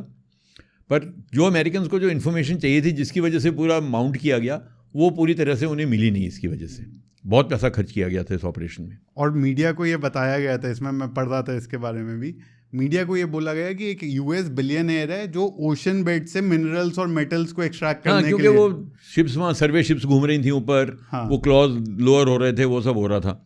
और रशियन शिप भी बहुत पास थी इस शिप के, बट दे नेवर रियलाइज कि ये नीचे रशियन सबमरीन को ही क्लॉ करने की कोशिश कर रहे हैं। बिल्कुल। सो बहुत ही इंटरेस्टिंग, मतलब आई थिंक 3000 मीटर्स या किस डेप्थ से इसको सैल्वेज करने की कोशिश कर रहे थे। हाँ, और सर अगर न्यूक्लियर सबमरीन किसी भी वजह से सिंक हो जाती है, जो किसी को भी नहीं पता कहाँ पर है, और वो कहीं 100 किलोमीटर ड्रिफ्ट हो सकती है, एक बार कनेक्शन लूज हो जाए, अगर कम्युनिकेशन लूज हो जाए, तो कितना बड़ा टेक्नोलॉजी थ्रेट नहीं है कि किसी के भी हाथ ये टेक्नोलॉजी लग सकता है, किसी के भी हाथ आपका पूरा वेपनरी सिस्टम लग सकता है। बिल्कुल। इसलिए जब न्यूक्लियर सबमरीन वैसे भी इतनी सिंक नहीं हुई हैं, 3-4 ही हुई हैं, बट हर एक नेवी ने कोशिश की है, दूसरी ने, कि हम इसका कुछ सैल्वेज कर लें। यूएस नेवी का बहुत अच्छा सबमरीन सेफ्टी रिकॉर्ड है। एक उनकी यूएसएस थ्रेशर थी, 1963 में वो सिंक हुई थी with all hands on board nuclear submarine. उसके बाद जो लेसन उन्होंने सीखे उसमें से, उसके बाद इक्का दुक्का उनका एक्सीडेंट हुआ। नहीं तो पिछले, जब से मैंने नेवी ज्वाइन की है, पिछले 30 से 35 साल से, मैंने नहीं सुना कोई एक्सीडेंट होता हुआ किसी यूएस न्यूक्लियर सबमरीन में। और इसके लिए एक ही आदमी रिस्पॉन्सिबल है, वो है एडमिरल हाइमन रिकोवर। आपने शुरू में जब बोला था ना कि न्यूक्लियर सबमरीन डेवलप हो रही थी, Hyman Rickover is the god of nuclear submarines as far as America is concerned. Yes. If you ask any nuclear submariner in US who is God, he will say Hyman Rickover. And Rickover ने जब बोला कि nuclear submarine होनी चाहिए, major opposition हुआ इनका US government से। इनको प्रमोशन रोक दिया गया, इनको कोर्ट मार्शल किया गया, बहुत कुछ हुआ, कुछ चार्जेस फ्रेम किए गए, बहुत कुछ किया गया। इनको नेवी से निकाल दिया, फिर नेवी से रीइंस्टेट किया, पर ये डटे रहे। और नॉटिलस जो मैंने बताया था, पहली सबमरीन थी जो उसने पूरी ग्लोब को सर्कमनेविगेट किया। अगर नॉटिलस सेल की, अगर ऐसी एक सबमरीन बनी, उसका फुल क्रेडिट है हाइमन रिकोवर का। इसीलिए ही वॉज सो पर्टिकुलर कि submarine commanding of nuclear submarine commanding officers वो खुद सेलेक्ट करते थे, खुद इंटरव्यू करते थे, खुद सेलेक्ट करते थे, टू दैट एक्सटेंट। एंड इनकी तो बड़ी स्टोरीज हैं, एक दो मैं आपको बताता हूँ। हाँ। मैं भी इनको मिला हुआ हूँ वैसे, बाय द वे। 1982 में 1982 में हम हांगकांग में थे, एक सबमरीन लेके हम रशिया जा रहे थे, तो ये हांगकांग आए हुए थे उस टाइम। तो अमेरिकन ने हमको कांटेक्ट किया कि भाई हाइमन रिकोवर यहाँ पे हैं और आप वो सबमरीन पे आना चाहते हैं आपकी। तो मेरे कमांडिंग ऑफिसर ने कहा कि ऐसा मौका हमको कहाँ मिलेगा मेरे यंग ऑफिसर को हाइमन रिकोवर को मिलने का। तो हाइमन रिकोवर आए, करीब आधा घंटा पौना घंटा हमारे साथ काटा सबमरीन में और फिर गए। तो बड़ा इंटरेस्टिंग था उनसे बात करना। हम सब ने सुना था हाइमन रिकोवर का, फ्लैश एंड ब्लड में मिलना, हाथ मिलाना, वो something else. So that was of course one. But इनकी सबसे इंटरेस्टिंग स्टोरी है, हमेशा इनकी जो अथॉरिटी के साथ जो इनकी प्रॉब्लम रहती थी, तो इनका जो बायोग्राफर है, रिकोवर इफेक्ट एक किताब है, हिज बायोग्राफी, उसमें उस बायोग्राफर ने बोला मैं एक बार हाइमन रिकोवर के ऑफिस में गया और मैंने देखा कि हाइमन रिकोवर की टेबल के पीछे यूएस सेक्रेटरी ऑफ नेवी की फ़ोटो लगी हुई है, यूएस सेक्रेटरी ऑफ डिफेंस की फ़ोटो लगी हुई है और यूएस के किसी और तीसरे किसी पॉलिटिशियन की फ़ोटो लगी हुई है। इधर जब मैं गया तो मैंने उनको पूछा कि ये 3 लोग हैं जो आपके इतने अगेंस्ट हैं हर चीज़ में, आपने इनकी फ़ोटो क्यों लगाई हुई है? ये तो आपके बिल्कुल आपके खिलाफ हैं, आपके विरोध हैं, आपको फिक्स कर रहे हैं, सब कुछ कर रहे हैं, तो इनकी फ़ोटो क्यों लगाई हुई है? मालूम है रिकोवर ने जवाब क्या दिया? ये मेरे को जब मैं सुबह ऑफिस में घुसता हूँ तो इनकी फ़ोटो देख के मेरे को याद आता है कि किन 3 बेवकूफ़ों के साथ मेरे को आज डील करना है। So he was that kind of a man, maverick, very hard taskmaster, very rude, very obnoxious, but anybody who was selected by him or served with him only has revered him. मतलब भगवान मानते हैं इनको US navy वाले। और अगर आज US navy का न्यूक्लियर सबमरीन प्रोग्राम इतना सक्सेसफुल है कि दुनिया की सबसे अच्छी न्यूक्लियर सबमरीन वहाँ बनती है, तो एक आदमी को क्रेडिट दिया जाता है, वो हाइमन रिकोवर। और सर इस सब के बीच में जब कोल्ड वॉर में इतना कुछ हो रहा था, सबमरीन्स की टेक्नोलॉजी इतनी एडवांस हो गई थी और इतने बड़े पॉलिटिकल जियोपॉलिटिकल इवेंट्स के ऊपर इम्पैक्ट हो रहा था सबमरीन्स का, तब इंडिया में क्या हुआ? 1970 से लेकर 1975 के बीच का जो टाइम है वो न्यूक्लियर सबमरीन्स, बहुत लोगों को ये बात पता नहीं है, बट न्यूक्लियर सबमरीन्स ने इंडिया की भी पूरी पॉलिटिक्स और जियोपॉलिटिक्स और वॉर्स को शेप करने में एक रोल प्ले करा है फ्रॉम 1970 टू 75। क्या हुआ था सर तब? देखिए, आई थिंक 71 में जो US 7th फ्लीट आई थी और हमको धमकाया था, ये जब हम ईस्ट पाकिस्तान जब युद्ध चल रहा था हमारा पाकिस्तान के साथ बांग्लादेश लिबरेशन के लिए, तो 7 या 8 दिसंबर को किसिंजर ने ऑर्डर दिया था US 7th फ्लीट को बे ऑफ बंगाल में आने के लिए। और उस टाइम US 7th फ्लीट की फ्लैगशिप थी USS एंटरप्राइज, जो दुनिया की उस टाइम सबसे एडवांस्ड और सबसे बड़ा एयरक्राफ्ट कैरियर था, और अपनी फ्लीट के साथ पूरे कैरियर बैटल ग्रुप के साथ आ रही थी। हमको बताया गया कि USS एंटरप्राइज आ रही है बे ऑफ बंगाल में। खैर, we had a very strong political leadership, we had a very strong naval leadership. तो उन्होंने बोला ठीक है आने दो, हमें फ़र्क नहीं पड़ता, क्योंकि बे ऑफ बंगाल हमने डोमिनेट किया हुआ था, विक्रांत ने पूरा डोमिनेट किया था, विक्रांत के कैरियर बैटल ग्रुप ने। और एक किसी पॉइंट तक आए और फिर घूम के 7th फ्लीट चली गई। अब क्यों चली गई, इसके कई रीज़न दिए जाते हैं। उसमें एक रीज़न ये भी दिया जाता है कि रशियंस ने बोला हमारी न्यूक्लियर सबमरीन है वहाँ पे, और अमेरिकन को बोला इस टाइम पे आप देखिएगा कि हमारी कैपेबिलिटी क्या है वहाँ पे, और आप प्लीज़ घूम जाइए वहाँ से। और उस बात की वजह से गए अमेरिकन घूम गए। अब इसमें कोई इस्टेब्लिश नहीं कर सकता, क्योंकि ये सब तो बहुत क्लैंडस्टाइन चीज़ें होती हैं।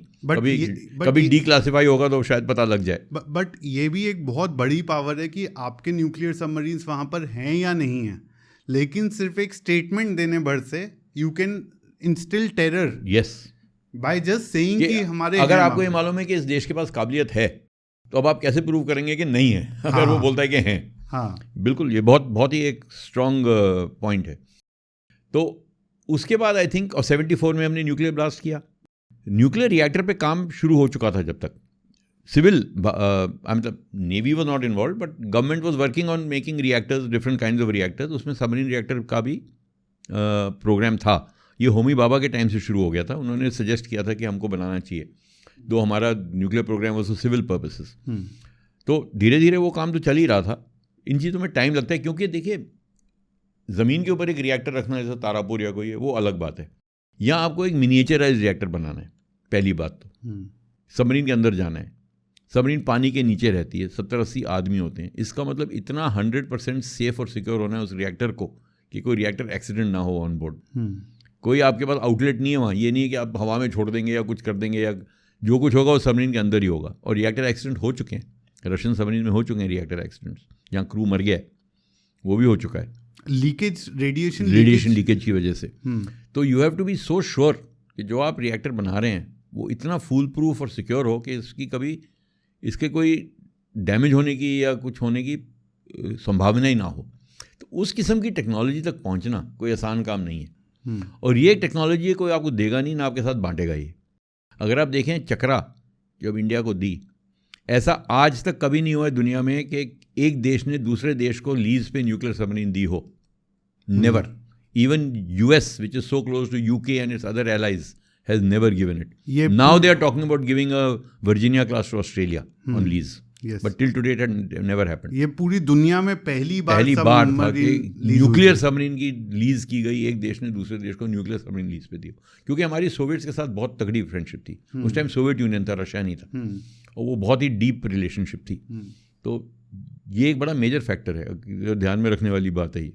और फिर चलिए, वो तो सोवियत यूनियन था, जब वो रशिया भी बन गया तो आपको दूसरी न्यूक्लियर सबमरीन दी उन्होंने लीज पे।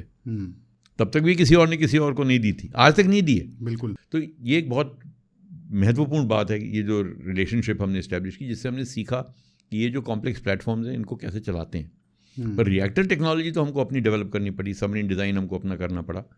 तो मेरे ख्याल से ये बड़ा सक्सेसफुल प्रोग्राम था। टाइम लगता है हर चीज़ को होने में, इसलिए लगे इसको भी 15-20 साल जितने भी लगे, पर ये बहुत इंपॉर्टेंट था कि हमने किया और दुनिया को दिखा दिया कि हम खुद कर सकते हैं, किसी और के ऊपर हम डिपेंडेंट नहीं है इसके लिए। जो बहुत लोग ये कहते हैं कि जब स्माइलिंग बुद्धा हुआ था 1974 में, उस समय इसका एक बहुत क्लियर प्लान लेआउट करा गया था। कि अब ये टेक्नोलॉजी को न्यूक्लियर सबमरीन्स में लेकर के जाना है। आज हम बात करते हैं कि 2016 में हमने पहले 2016-17 में पहली SSBN बनाई, एक टेक्नोलॉजी जो हमने खुद शायद अगेन न्यूक्लियर एक ऐसी टेक्नोलॉजी है जो कोई कंट्री किसी को आसानी से नहीं देता है और इंडिया को वो खुद ही डेवलप करनी थी। बट 1974 में जब हमने वो टेक्नोलॉजी डेवलप कर ली थी तो उसके बाद करीब करीब 50 साल बाद हम न्यूक्लियर सबमरीन तक पहुंचते हैं। जैसा आपने बताया कि यूएस के केस में 1944 में जब उन्होंने वो टेक्नोलॉजी इस्टेब्लिश कर ली थी तो 1957 में पहला न्यूक्लियर सबमरीन जो दुनिया में पहली बार बन रहा था उसकी R&D में सिर्फ 12-13 साल लगते हैं और पूरी डेवलपमेंट में और डिप्लॉय करने में। और यहाँ पर 50 से 55 साल हमें लग गए फॉर अ टेक्नोलॉजी जो दुनिया में एग्जिस्ट करती थी। तो इसका मेन कारण क्या रहा? आपको लगता है कि किसी तरह से डेटरेंस भी क्रिएट करा जाता है दूसरे कंट्रीज से ताकि आपका न्यूक्लियर प्रोग्राम या न्यूक्लियर सबमरीन प्रोग्राम स्लो हो जाए? देखिए, पहली बात तो अगर आप 74 से लें और बोले कि 40 साल लगे इसको करने में तो ये क्वाइट एक्यूरेट नहीं है, क्योंकि ये नहीं था कि हम सबमरीन रिएक्टर 74 से बनाना शुरू कर रहे थे, डिज़ाइन करने थे। Really seriously, to my understanding, we started this development really in the 1990s where it really took momentum कि हमको बनाना है, सबमरीन रिएक्टर बनाना है और सबमरीन रिएक्टर पे सीरियस काम शुरू हुआ। तो अगर आप टाइम फ्रेम देखें तो ज़्यादा नहीं है, 15-18 साल में हमने भी अपना कर लिया। टेक्नोलॉजी वाइज हम पीछे थे, सैंक्शंस थे हमारे ऊपर इतने सारे। पहले रशिया कोलैप्स हुआ, उसकी वजह से चीज़ें आई, वो क्रायोजेनिक इंजन्स बंद कर दिए हमको देने, हमको खुद अपने डेवलप करने पड़े क्रायोजेनिक इंजन्स इंडिया में। फिर 98 में हमने ब्लास्ट किया, वेस्ट ने सैंक्शंस डाल दिए हमारे ऊपर, कुछ नहीं आ रहा था इंडिया में, सब हमको अपने आप करना पड़ा। तो अगर आप वो सब देखें जो प्रोग्रेस हुई है तो मेरे ख्याल से उस टाइम फ्रेम में हमारी जो इकोनॉमिक लिमिटेशंस थी या इकोनॉमी अच्छा नहीं कर रही थी, बहुत कुछ लिमिटेशंस थी, तो हमारा प्रोग्राम काफ़ी सेटिस्फैक्टरीली चला है। तो 40 ईयर टाइम फ्रेम मत देखिए, आप देखिए करीब 20 year time frame, 20 to maybe 25 years maximum. But 20 year time frame, let's say first chakra जब से आप लें तो 25 ईयर टाइम फ्रेम में आपने पहली SSBN अपनी C में भेज दी, ये किसी भी अकाउंट से क्रेडिटेबल है। क्रायोजेनिक इंजन की आपने बात करी तो नाम्बी नारायणन जी का जिक्र करना ज़रूरी है, क्योंकि मेरे ख्याल से उन्होंने बहुत बड़ी भूमिका निभाई थी क्रायोजेनिक इंजन के लिए। क्या क्रायोजेनिक इंजन एक न्यूक्लियर सबमरीन के लिए भी इम्पोर्टेंट होता है? जी हाँ, इसीलिए आजकल हम जब आत्मनिर्भरता की बात करते हैं, जब प्राइम मिनिस्टर बोलते हैं कि भाई डिफेंस में हमको आत्मनिर्भर होना है, उसका मेन कारण यही है कि हमें इतना डिपेंडेंट नहीं हो जाना चाहिए कि भाई हमको कुछ करने की ज़रूरत नहीं, ये तो हमारा आ ही रहा है इस देश से। क्योंकि कब कौन आपके ऊपर सैंक्शन डाल देगा और आपकी गाड़ी बिल्कुल रुक जाएगी, वो कह नहीं सकते। बिल्कुल। तो आपको अपना डेवलपमेंट खुद करना है, चाहे थोड़ा धीरे ही हो, चाहे उन लोग देशों की मदद से हो, पर करना आपको है, अपने देश में करना है। कि आपके ऊपर कोई कभी आपको ये वल्नरेबिलिटी ना हो। इंडिया अगर बड़ा पावर बनने वाला है तो हम ये वल्नरेबल नहीं हो सकते कि कोई और देश हमारा एक दिन टैप बंद कर दे तो हमारे पास टेक्नोलॉजी नहीं रहेगी। तो इसलिए मेरे ख्याल से अगर आप देखें, हर एक टेक्नोलॉजी इंडिया में शुरू में आई है जब हम मजबूरी हुई है, हमने वो टेक्नोलॉजी डेवलप की है। जब पहले सैंक्शंस हुए तब कुछ टेक्नोलॉजीज़ आई, जब रशिया कोलैप्स हुआ तब टेक्नोलॉजीज़ आई, जब वेस्ट ने सैंक्शंस डाली 98 में तब हमने टेक्नोलॉजी डेवलप की। अब हम चाहते हैं कि वी डोंट वेट कि जब इमरजेंसी आएगी तब हम करेंगे। अब it should be part of our normal evolutionary process of defence manufacturing कि टेक्नोलॉजी साथ साथ डेवलप हो रही हैं। इंडियन सबमरीन प्रोग्राम में भी जैसा आपने बताया कि रशिया से हमें लीज पे सबमरीन्स मिले थे, इवन बिफोर हमने 2016, 17, 18 में अपने SSBNs बनाने स्टार्ट कर दिए थे। 2013 में एक एक्सीडेंट की बात आती है जो कि इंडियन नेवी की हिस्ट्री में पहली बार कोई सबमरीन रिलेटेड एक्सीडेंट हुआ था। क्या हुआ था तब?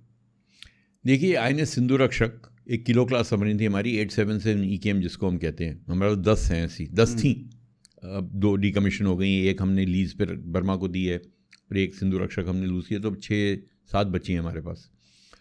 ये सबमरीन अलॉन्ग साइड थी, सी में नहीं थी, जेटी के बराबर थी।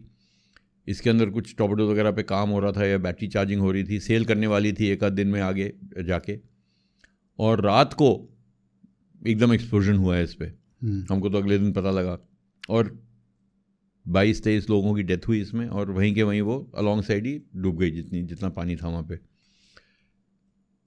प्रॉब्लम ये थी कि ऐसी फायर में पहली बात तो इंक्वायरी जो बैठी उसको इस्टेब्लिश करना कि क्यों हुआ बहुत मुश्किल है, क्योंकि ना तो कोई आई विटनेस बचा बताने के लिए क्यों हुआ, ना आपके पास कोई डॉक्यूमेंट्स या कुछ बचे, सब जल गए उसमें, जो लॉग बुक होती है जिसमें एंट्रीज करते हैं क्या एंट्री हुई, तो कोई ऐसा डॉक्यूमेंट्री प्रूफ कम ही होगा उनके पास, इंक्वायरी कमेटी के पास, कि भाई क्या हुआ, कोई लिखा हुआ। अब उनको अजम्पशंस करने पड़ेंगे। तो फोरेंसिक एनालिसिस किया गया, एक्सप्लोजन था या इम्प्लोजन था, क्या क्या वजह हो सकती हैं, क्या रीजंस हो सकते हैं जिसकी वजह से ऐसा एक्सप्लोजन हो सकता है। काफ़ी कुछ इस पर चर्चा हुई। सबमरीन को सैल्वेज भी किया गया, काफ़ी पैसा खर्च हुआ उसमें, पर बहुत ज़रूरी था कि सबमरीन को सैल्वेज करना, क्योंकि पहली बात तो मोराल का सवाल होता है क्रू के, कि भाई हमारी सबमरीन गई और आपने उसको छोड़ दिया। तो सैल्वेज किया गया। मालूम था कि ये सेल नहीं कर पाएगी, पर फॉर्मली डीकमीशन की गई उसके बाद। ये नहीं कि पानी में चली गई तो चली गई, हम भूल गए उसके बारे में। तो ये सब चीज़ें अगर देखें तो नेवी ने काफ़ी एफर्ट किया इसको फाइंड आउट करने में, और आई एम श्योर इंक्वायरी जो बैठी उसके बाद उसने फॉर्मल रिपोर्ट में अपने ज़रूर रिकमेंडेशंस दिए होंगे, रीजंस दिए होंगे। वो क्लासिफाइड हैं, ओपन डोमेन में कभी आए नहीं है, हमको कोई एक्सेस नहीं है उसके। मैं रिटायर हो चुका था जब तक, तो I can't tell you very much more, but कई रीजंस हो सकते हैं। बैटरी एक्सप्लोजन हो सकता है, टॉर्पेडो इंटरनली एक्सप्लोड हो सकता है। सबमरीन देखिए, like we always say that submarines are safe until you forget that they can be dangerous. The environment is such. Yes. You are in a closed environment. There's weaponry there. There's power supply there. There's batteries there. So many inflammable things inside a submarine. सोच करके ही मेरे को डर लगता है कि आप पानी के इतने हजारों मीटर नीचे हो, एक छोटा सा एयर कैप्सूल है बस, उसमें 150 लोग हैं और उस पर इतना सारा वेपनरी लगा हुआ है। Weaponry, electronics, fire fighting systems, name it, batteries, engines, yes, diesel. yes. So it's a very scary environment to be in. So I really won't be able to tell you why it happened, because I also don't know that. But it was very unfortunate. कभी ऐसा हमारे साथ पहले हुआ नहीं। हम बड़ी pride लेते थे कि हमारे पास हमारा 100% सबमरीन सेफ्टी रिकॉर्ड है इंडियन नेवी का। But I think lot of lessons must have been learned from that.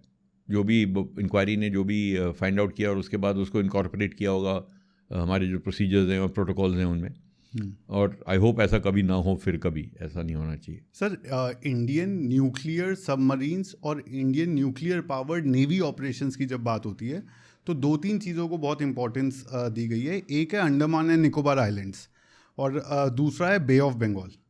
क्यों ये 2 एरिया स्ट्रेटेजिकली बहुत इंपॉर्टेंट है? देखिए, अंडमान एंड निकोबार तो बड़ा सेल्फ एक्सप्लेनेटरी है। The southern tip, great Nicobar island का जो सदर्न टिप है वो स्टेट्स ऑफ मलक्का के बिल्कुल ऊपर लोकेटेड है। अगर आप ट्रेड देखें तो मलक्का स्ट्रेट से हर साल 1 लाख जहाज़ ट्रांजिट करते हैं। ज़्यादातर ट्रेड चाइना का, जापान का, साउथ कोरिया का, आसियान नेशंस का, और उनकी एनर्जी जो गल्फ से जाती है वो सब मलक्का स्ट्रेट से जाती है। तो ये हमारा भी करीब 40% हमारा ट्रेड मलक्का स्ट्रेट्स के थ्रू आता है। तो इसलिए हमारे लिए ये एक बड़ा क्रिटिकल वाटरवे है जिसमें 2 एस्पेक्ट्स हैं। पहली बात तो कोई हमारे ऊपर ऐसा नहीं होना चाहिए कि हमारे ऊपर वहाँ दबाव डाल सके, और दूसरा हमारे पास ये काबिलियत होनी चाहिए अगर ज़रूरत पड़े तो हम किसी और के ऊपर दबाव डाल सकें वहाँ पे, अगर ज़रूरत पड़े तो। ये आप इसलिए कह रहे हैं क्योंकि 80% चाइना का जो ऑयल इम्पोर्ट है वो मलक्का से निकलता है। One of the reasons. Not only oil, other trade also. For the economies of the Pacific, Japan, South Korea, Vietnam, China, ASEAN nations, main waterway उनका जो है दुनिया से कनेक्ट करता है वो मलक्का स्ट्रेट्स के थ्रू है। अभी जो नए रूट्स बन रहे हैं, नॉर्दर्न सी रूट वगैरह, वो कोई मैच्योर नहीं हुआ है, अभी भी ये मेन रूट यही है। तो ये हमारे लिए बहुत ही महत्वपूर्ण है, क्योंकि अगर आप देखें जहाँ इंडिया लोकेटेड है अंडमान सी के ऊपर, तो वहाँ से हम पूरी एरिया के ऊपर निगरानी रख सकते हैं और मॉनिटर कर सकते हैं क्या हो रहा है। मैरीटाइम डोमेन अवेयरनेस हम बहुत अच्छी रख सकते हैं। उससे ज़्यादा ज़रूरी ये है, ये तो खैर रही ट्रेड की बात, military movement, naval movement. 3 straits हैं पैसिफिक से इंडियन ओशन को जो कनेक्ट करते हैं, एक मलक्का, एक लोम्बोक, एक सुंडा, और एक ओम्बाई वेटर है, वो साउथ है, वो डीप वाटर पोर्ट है। वहाँ से इतने जहाज़ नहीं आते हैं। मेनली जो है, अगर नेवीज़ को ऑपरेट करना है, अगर चाइनीज़ नेवी, PLA नेवी को इंडियन ओशन में आना है तो या तो मलक्का से आएगा या लोम्बोक से या सुंडा से, ज़्यादातर मलक्का से ही आते हैं अभी तो इससे हमको ये काबिलियत मिलती है कि हम कौन आ रहा है, कौन जा रहा है, उसके ऊपर पूरी नज़र रख सकते हैं। particularly when it comes to submarines, because these straits are all, none of them have water which is deep enough. इतनी गहराई नहीं है पानी की कि सबमरीन डाइव जा सके. सबमरीन को सरफेस पे ही आना पड़ेगा. तो मतलब आपको मालूम है कि उनकी एक पनडुब्बी इंडियन ओशन में आ रही है.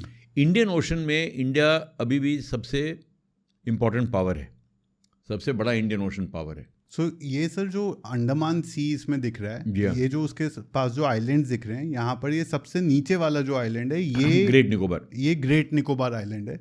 देखिए इंडियन ओशन की दो मेन फीचर्स हैं जो हाँ. और किसी ओशन के नहीं है. पहली बात, इंडियन ओशन एक क्लोज्ड ओशन है. ऊपर पूरा यूरेशियन हार्टलैंड है. इंडिया पूरा जो लैंड है ऊपर एशिया का, एक तरफ अफ्रीका है और एक तरफ साउथ ईस्ट एशिया है. तो इंडियन ओशन क्लोज्ड है. अटलांटिक पैसिफिक खुले हुए हैं, कुछ ऊपर नहीं है, कुछ नीचे नहीं है, कुछ बाएं नहीं है, कुछ दाएं नहीं है.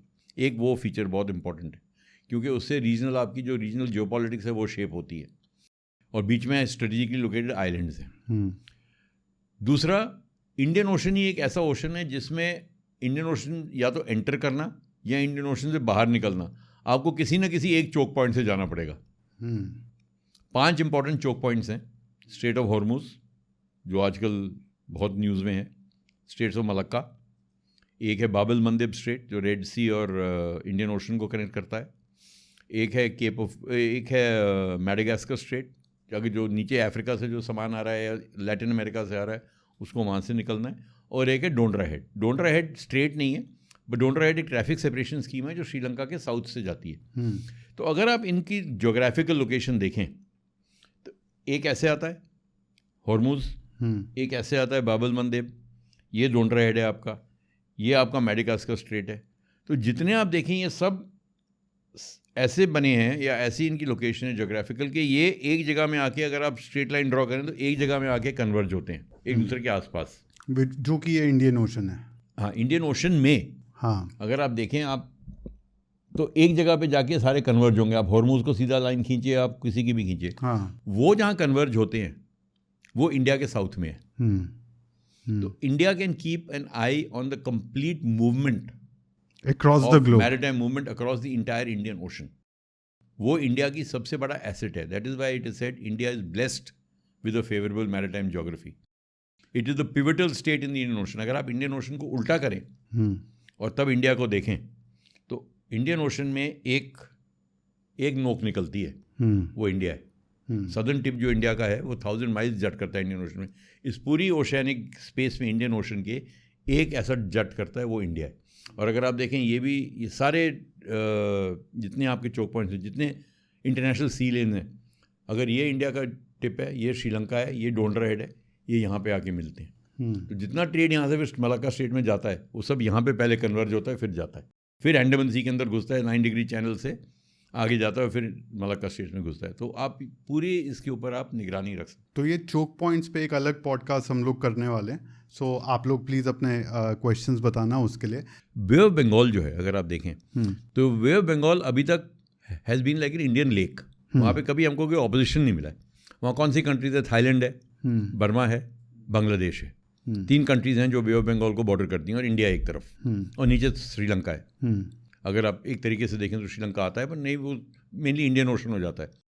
तो अगर आप बे ऑफ बंगाल को देखें तो ये एक लेक जैसा है, बे है. हाँ. पर अगर आप देखें इसमें इंडिया ने हमेशा इसको डोमिनेट किया, क्योंकि और कोई ऑपोजिशन नहीं था और कोई रीज़न नहीं था किसी को अपोज करने का इंडिया को. और इंडिया ने भी कभी एग्रेसिव नहीं रहा India. India in fact has been trying to make the Bay of Bengal a economic hub.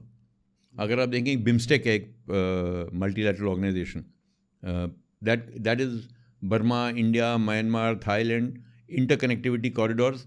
India चाहता है कि Bay of Bengal should be the link to South East Asia through these countries which are bordering it. China is equally interested in the Bay of Bengal because it is very resource rich. It is and it puts India under pressure if China has a presence over here. China ने, आपको मालूम होगा, एक submarine base बनाई है बांग्लादेश में. पहले 2 submarine दी 2017 में और 2019 में. बांग्लादेश के पास 2 ही सबमरीन है, वो चाइना ने दोनों दी उनको. पुरानी मिंग क्लास सबमरीन है, 40 साल पुरानी. पर उस सबमरीन्स के बहाने उन्होंने एक बेस बनाई जिसका पहले नाम BNS शेख हसीना था, अब वो बदल दिया उन्होंने, नाम कुछ और दिया उसको, जहाँ पे 6 सबमरीन्स तक की मेंटेनेंस हो सकती है एक टाइम पे. बांग्लादेश नेवी अगले 30 साल तक 6 सबमरीन नहीं होंगे उनके पास. तो क्यों बनाई ये base? It is manned by Chinese and Bangladeshis. It has got Chinese equipment because it is meant. मतलब क्यों बनी है कि भाई हमने सबमरीन दी है, इनको मेंटेन करना है. पर अल्टीमेटली आप ये सोचिए, चाइना की अभी सबसे बड़ी सबमरीन लिमिटेशन क्या है? चाइना की सबमरीन लिमिटेशन ये है कि चाइनीज़ मेन लैंड से अगर इंडियन ओशन में आना है चाइनीज़ सबमरीन को, तो उनको 5,000 मील ट्रैवल करना है उसके लिए. चेन्नई का डिस्टेंस हाइनान से 8,000 किलोमीटर है. तो 8,000 किलोमीटर तो आना ही आना है. तो 8,000 किलोमीटर आना और 8,000 किलोमीटर जाना, 16,000 किलोमीटर की इंड्योरेंस उनको चाहिए आने जाने के लिए. उसके बाद उनके पास कितना टाइम बचता है कि वो पेट्रोल पे रहेंगे. वो बहुत लिमिटेशन है, मेजर लिमिटेशन. ये मैं न्यूक्लियर सबमरीन की बात नहीं कर रहा, मैं कन्वेंशनल सबमरीन की बात कर रहा हूँ. क्योंकि बे ऑफ बंगाल वगैरह में कन्वेंशनल सबमरीन ऑपरेशन ज़्यादा इफेक्टिव होंगे, क्लोज वाटर्स हैं. अगर इनको एक बेस मिल जाए यहाँ पे, इनकी सबमरीन आ सकती है 8,000 किलोमीटर, वहाँ जाएगी, वहाँ जो भी उनको रिपेयर वगैरह करना है करेगा, रीस्टॉक होगा, रिप्लेनिश होगी और फिर ऑपरेट करेगी. दूसरा, अगर मलाक्का स्ट्रेट से सबमरीन आ रही है या लोम्बोक से आ रही है या सुंडा से आ रही है, तो इंडिया इसको वहाँ से ट्रैक कर सकती है. तो मतलब इंडिया को मालूम है कि अब एक सबमरीन आ गई है Bangladesh, Chinese submarine Indian ocean में. ये मैं बड़े सिंपलीफाई करके बता रहा हूँ. उसके बाद हमको आइडिया अच्छा रहेगा कि भाई कहाँ गई वो. उसके बाद चाहे वो डाइव भी कर जाए, पर एक बार आपको मालूम है कि एंट्री पॉइंट ये है इसका, तो आपको आइडिया रहेगा कि भाई इधर एक सबमरीन है और आप ट्रैक कर सकते हैं उसको. पर अगर वो एक हार्बर में एंटर कर गई, बांग्लादेश एंटर कर गई, चिटागोंग या जहाँ भी कॉक्सेस बाजार जहाँ पे है ये, अब तो चली गई हार्बर में अंदर. अब जब निकलेगी वो कहाँ जाती है वो आपको मालूम नहीं है, क्योंकि अब आप ट्रैक नहीं कर पा रहे हैं उसको, क्योंकि आपको पता नहीं वो कब सेल कर गई वहाँ से. तो ये एक टैक्टिकल एडवांटेज और स्ट्रेटेजिक एडवांटेज चाइना देख रहा है कि किसी तरह बे ऑफ बंगाल में वो अपनी प्रेजेंस इस्टेब्लिश कर सके. उसने बर्मा को सबमरीन दी है, उसने बांग्लादेश को सबमरीन दी है, और थाईलैंड को सबमरीन दे रहा है, और शिप्स वगैरह तो देते ही रहते हैं. खैर मिलिट्री हार्डवेयर काफ़ी है बर्मा वगैरह में, पर मेनली सबमरीन अगर आप देखें तो थाईलैंड, बर्मा एंड बांग्लादेश तीनों को सबमरीन दी है. मतलब तीनों जगह उनके पास अपनी सबमरीन्स को भी सर्विस करने की फैसिलिटी मिल जाएगी उनको बाद में. तो इसलिए बे ऑफ बंगाल हमारे लिए बहुत इंपॉर्टेंट हो गया. जहाँ तक रहा अंडमान निकोबार का डेवलपमेंट, अंडमान पोर्ट ब्लेयर में भी as always had, Port Blair में पहले एक ऑर्गेनाइजेशन होता था फोर्टेन, fortress commander Andaman and Nicobar islands. वो उस टाइम इंडिया का खाली एक ट्राई सर्विस ऑर्गेनाइजेशन था, जॉइंट कमांड थी आर्मी नेवी एयरफोर्स की, तीनों की वहाँ पे कुछ इंफ्रास्ट्रक्चर था. नेवी की शिप्स थी, एयरफोर्स का बेस था, आर्मी की एम्फीबियस ब्रिगेड होती थी वहाँ डिप्लॉयड, वो था. 1999 कारगिल के बाद जब ये डिसाइड किया गया कि हमारे यहाँ जॉइंटनेस ज़्यादा होनी चाहिए और थिएटर कमांड की बातचीत शुरू हुई, जो थिएटर कमांड की हम अभी भी सुन रहे हैं, तो ये डिसाइड किया गया क्योंकि फोर्टेन ऑलरेडी है, एक ट्राई सर्विसेज इस्टेब्लिशमेंट है already, basic infrastructure tri services का है वहाँ पे. तो अंडमान निकोबार कमांड को हम एक थिएटर कमांड बनाते हैं. इसलिए नहीं कि हमको अपनी मिलिट्री प्रेजेंस वहाँ बढ़ानी है, इसलिए कि हम देखना चाहते हैं कि थिएटर कमांड इस्टेब्लिश करने में क्या चैलेंजेस होते हैं, किस तरीके से उसको ऑप्टिमाइज़ किया जा सकता है, क्योंकि यहाँ ऑलरेडी आर्मी नेवी एयरफोर्स की प्रेजेंस है, तो यहाँ करना आसान होगा. इसलिए अंडमान निकोबार कमांड जब 2001 में बनी तो उसका पर्पस ये था कि एक थिएटर कमांड का एक्सपेरिमेंट था ये. उससे हम सीखेंगे थिएटर कमांड कैसे स्ट्रक्चर होती है, क्या होता है, और उसके बाद फिर हम हमारे जो थिएटर कमांड बनानी होगी तो इससे लेसन लेंगे. तो इरादा कभी भी ये नहीं था उस टाइम कि हमको यहाँ पे अपनी फ़ौज की प्रेजेंस बढ़ानी है. और जब हमने ये अनाउंस किया था 2001 में कि हम थिएटर कमांड बनाएंगे, तो बहुत ऑपोजिशन आई थी बाकी आसपास के देशों से. Militarisation of Indian Ocean, militarisation of Malacca Strait, India's expansionist, India's hegemonistic, बड़े आर्टिकल्स आए थे उस टाइम अखबारों में, ये इंडोनेशिया से और सबसे. तो हमने उस टाइम सबको ये रीअश्योर किया था कि भाई हम यहाँ पे जो फोर्स लेवल्स हैं वही रख रहे हैं, हम बस स्ट्रक्चर का नाम चेंज कर रहे हैं, अंडमान निकोबार कमांड कह रहे हैं इसको. तो पिछले 25 साल में अंडमान निकोबार कमांड से हम बहुत कुछ सीखे हैं. थिएटर कमांड ऑपरेशंस कैसे होते हैं, जॉइंट ऑपरेशंस कैसे होते हैं, क्या किस किस्म की फोर्स लेवल्स डिवाइडेड होने चाहिए, किस किस्म का थ्रेट एनवायरनमेंट है. तो उस पॉइंट ऑफ व्यू से अंडमान निकोबार कमांड बहुत फ़ायदेमंद रहा है हमारे लिए. पर हमने मिलिट्री प्रेजेंस अपनी ज़्यादा नहीं बढ़ाई है. एक एयरबेस बनाया INS बाज, कार्निक में तो है ही एयरफोर्स कैपेबिलिटी. अब P-8I एयरक्राफ्ट के लिए रनवेज तैयार हो रहे हैं, पर ऐसे नहीं किया कि 100 जहाज़ वहाँ रख दिए हैं या कुछ किया, ऐसा हमने कुछ नहीं किया. सुखॉयज़ वहाँ से ऑपरेट करते हैं. तो अभी इरादा ये है कि इसको हम थोड़ा और स्ट्रेंथन करेंगे, क्योंकि अब जो है, जो फोकस है वो इंडो पैसिफिक पे आ गया है. तो हमारा जो ईस्टर्न फ्लैंक है, और चाइना की वजह से हमको अब ईस्टर्न फ्लैंक पे ज़्यादा कॉन्सेंट्रेट करना है. तो इसलिए अब इंटेंशन ये है कि यहाँ पे थोड़ी बहुत हमारी जो मिलिट्री कैपेबिलिटी है उसको बढ़ाया जाए. लेकिन अगर हम वापस से निकोबार पे आएँ तो बहुत सारे प्रोटेस्ट होते हैं निकोबार में स्ट्रेटेजिक आर्मी या नेवी कैपेबिलिटी के बिल्डअप के अगेंस्ट, चाहे वो एनवायरमेंटल कंसर्न्स हों, चाहे वो लोकल उधर जो लोग रहते हैं, जो आदिवासी रहते हैं, उनकी प्रोटेक्शन की बात हो, या इस तरह के बहुत सारे हर्डल्स गवर्नमेंट्स को काफ़ी डेकेड से झेलने पड़े हैं। और शायद इसलिए अब हाल ही में काम तेज़ हुआ है, लेकिन काम उतनी स्पीड से नहीं बढ़ पाया है। निकोबार या ग्रेट निकोबार आइलैंड जो हमने देखा, उसको इतना ज़्यादा बड़ा एक पोर्ट बनाने में, तो उस पर एज अ नेवी मैन आपका क्या कहना है? गलातिया बे का जो प्रोजेक्ट जिसकी एनवायरमेंटल कंसर्न्स की बात कर रहे हैं, वो थोड़ा इससे फ़र्क है। यस, सिक्योरिटी उसमें एक बहुत इंपॉर्टेंट एलिमेंट है, पर हम चाहते हैं कि ये एरिया डेवलप हो। अगर हमारे पास एक डीप वाटर पोर्ट हो, वहाँ पे हमारे पास बर्दिंग फैसिलिटीज़ हो शिप्स की, तो हमारे पास एक लिमिटेशन जो इंडिया में है कि हमारे पास डीप वाटर पोर्ट्स नहीं है। हाँ। तो हमको हमारा ट्रेड भेजना पड़ता है और पोर्ट्स में, जहाँ ट्रांसशिप होकर फिर इंडिया आता है। तो अभी एक तो विजिंजम बना है ट्रांसशिपमेंट पोर्ट, वाधवन बन रहा है एक ट्रांसशिपमेंट पोर्ट वेस्ट कोस्ट पे, और गलातिया बे को डेवलप करना चाहते हैं, टूरिस्ट मरीना वगैरह, मतलब उसको एक पूरा फुल फ्लेजेड शहर बनाना चाहते हैं कि वहाँ पे इंडिया की ऐसी प्रेजेंस रहे कि हम वहाँ से सर्वेलेंस भी कर सकें, हमारी इकोनॉमिक प्रेजेंस भी हो, हम उस ट्रेड का फ़ायदा उठा सकें। ट्रांसशिपमेंट पोर्ट बन गया तो वहाँ शिप्स आएंगी, अपना ट्रांसशिप करेंगी लोड। तो ये सब देख रहे हैं। इकोलॉजिकल चैलेंजेस हैं, क्योंकि वो एरिया बहुत, उसका जो मरीन बायोस्फीयर है वो बहुत डेलिकेट है अंडमान निकोबार का। वहाँ पे आप अभी at this point of time आप ग्रेट निकोबार से इतना बड़ा शेल भी नहीं उठा सकते हैं अगर आप चाहें तो। If you bring it and get caught, you will get into trouble. They are so careful. Corals को मेंटेन करना, वो सब करना बहुत मेंटेन, ये सब चला जाएगा। मैं ग्रेट निकोबार गया हूँ, मैं अपनी सबरीन लेके गया हुआ था वहाँ पे। In fact on my phone I have a photo also of that which I can show you when we were anchored there, and it's beautiful, it's serene, it's idyllic. That will all go, but again that famous debate, development versus this thing. We hope that the government is cognizant of all these issues, and I think they are, and all the clearances that are being given keeping in mind, ये मद्देनजर रखते हुए कि भाई हमको यहाँ की ecology को भी इस पॉइंट से ज़्यादा डैमेज नहीं कर सकते। ये बहुत सेंसिटिव एरिया है इकोलॉजिकली, क्योंकि मरीन बायोस्फीयर जो होता है it is very important for sustenance. And with धीरे धीरे हम देखिए, हम अब समुद्र की तरफ बढ़ रहे हैं, हमारे रिसोर्सेज के लिए हम समुद्र की तरफ बढ़ रहे हैं।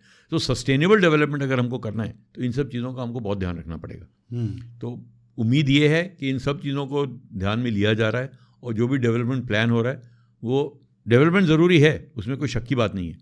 क्योंकि ये कब तक हम कहेंगे कि भाई ट्राइबल्स को रिहेबिलिटेट करो, उनके लिए एजुकेशन फैसिलिटीज़ दें, वो सब होएगा, पर कितनी जल्दी होगा, किस तरीके से होगा, कितनी अच्छी तरह किया जाएगा, वो तो हम सबको देखेंगे, पर स्ट्रेटेजिकली इम्पोर्टेंट है। एक सर बात बोली जाती है कि बे ऑफ बंगाल में अगर कोई सबमरीन एक बार घुस गई तो उसको डिटेक्ट और लोकेट करना बहुत मुश्किल है, क्योंकि बे ऑफ बंगाल एक यूनिक उधर का जो पूरा पानी है और जिस तरह से वो रिएक्ट करता है सोनार रेडार टेक्नोलॉजीज से, तो बहुत मुश्किल है बे ऑफ बंगाल में किसी भी सबमरीन को ट्रैक कर पाना। आपने ऑपरेट करे हुए हैं सबमरीन्स वहाँ पर, तो क्या ये बात सच है? जी हाँ, काफ़ी हद तक। देखिए, तीन चीज़ें होती हैं जो एक पानी की एक हाइड्रोग्राफिक प्रोफाइल होती है, क्योंकि पानी के नीचे खाली साउंड वेव्स प्रोपेगेट होती हैं, इलेक्ट्रोमैग्नेटिक वेव नहीं होता। जैसे रेडार इलेक्ट्रोमैग्नेटिक वेव से चलता है, वो पानी के नीचे नहीं होता, खाली साउंड पानी के नीचे प्रोपेगेट होती है। तो आपको सब कुछ, आपका एक ही सेंसर है आपके पास, वो है सोनार, और सुनना कि भाई कौन है, कहाँ है, क्या है, वो आवाज़ से पता लगता है। अंडर वाटर साउंड तीन चीज़ों से इफेक्ट होती है, एक टेम्परेचर से, पानी के टेम्परेचर से, एक पानी के प्रेशर से, और एक पानी की सैलिनिटी से।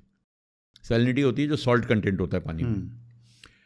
जहाँ तक टेम्परेचर का सवाल है, भारत का जो क्लाइमेट है उसमें सरफेस टेम्परेचर हमेशा ज़्यादा होता है, और जैसे नीचे जाते हैं पानी ठंडा होता जाता है। तो जो ग्रेजुअल जो साउंड वेव का जो रिफ्रैक्शन होता है इसकी वजह से, वो सबमरीन के एडवांटेज के लिए होता है। सबमरीन को सरफेस शिप पकड़ना ज़्यादा आसान है, सरफेस शिप को सबमरीन पकड़ना बहुत मुश्किल है। Temperature alone if you take, pressure is a function of depth, जितने डीप जाएंगे उतना प्रेशर ज़्यादा होगा, उतना फ़र्क पड़ेगा उस साउंड वेव को। तीसरी चीज़ है सैलिनिटी।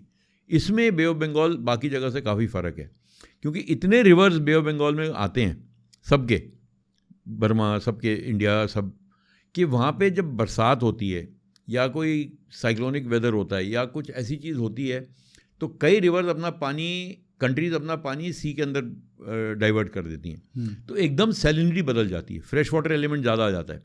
उससे सबमरीन की जो डाइविंग कैपेबिलिटी है, सबमरीन का जो साउंड वेव प्रोपोगेशन है, उसमें बहुत फ़र्क पड़ता है। तो कई बार तो ऐसा भी होता है, ये पर्सनल एक्सपीरियंस से मैं बता रहा हूँ कि आज एक किस्म का प्रोफाइल है और कल दूसरे किस्म का प्रोफाइल हो सकता है, टोटली डिफरेंट।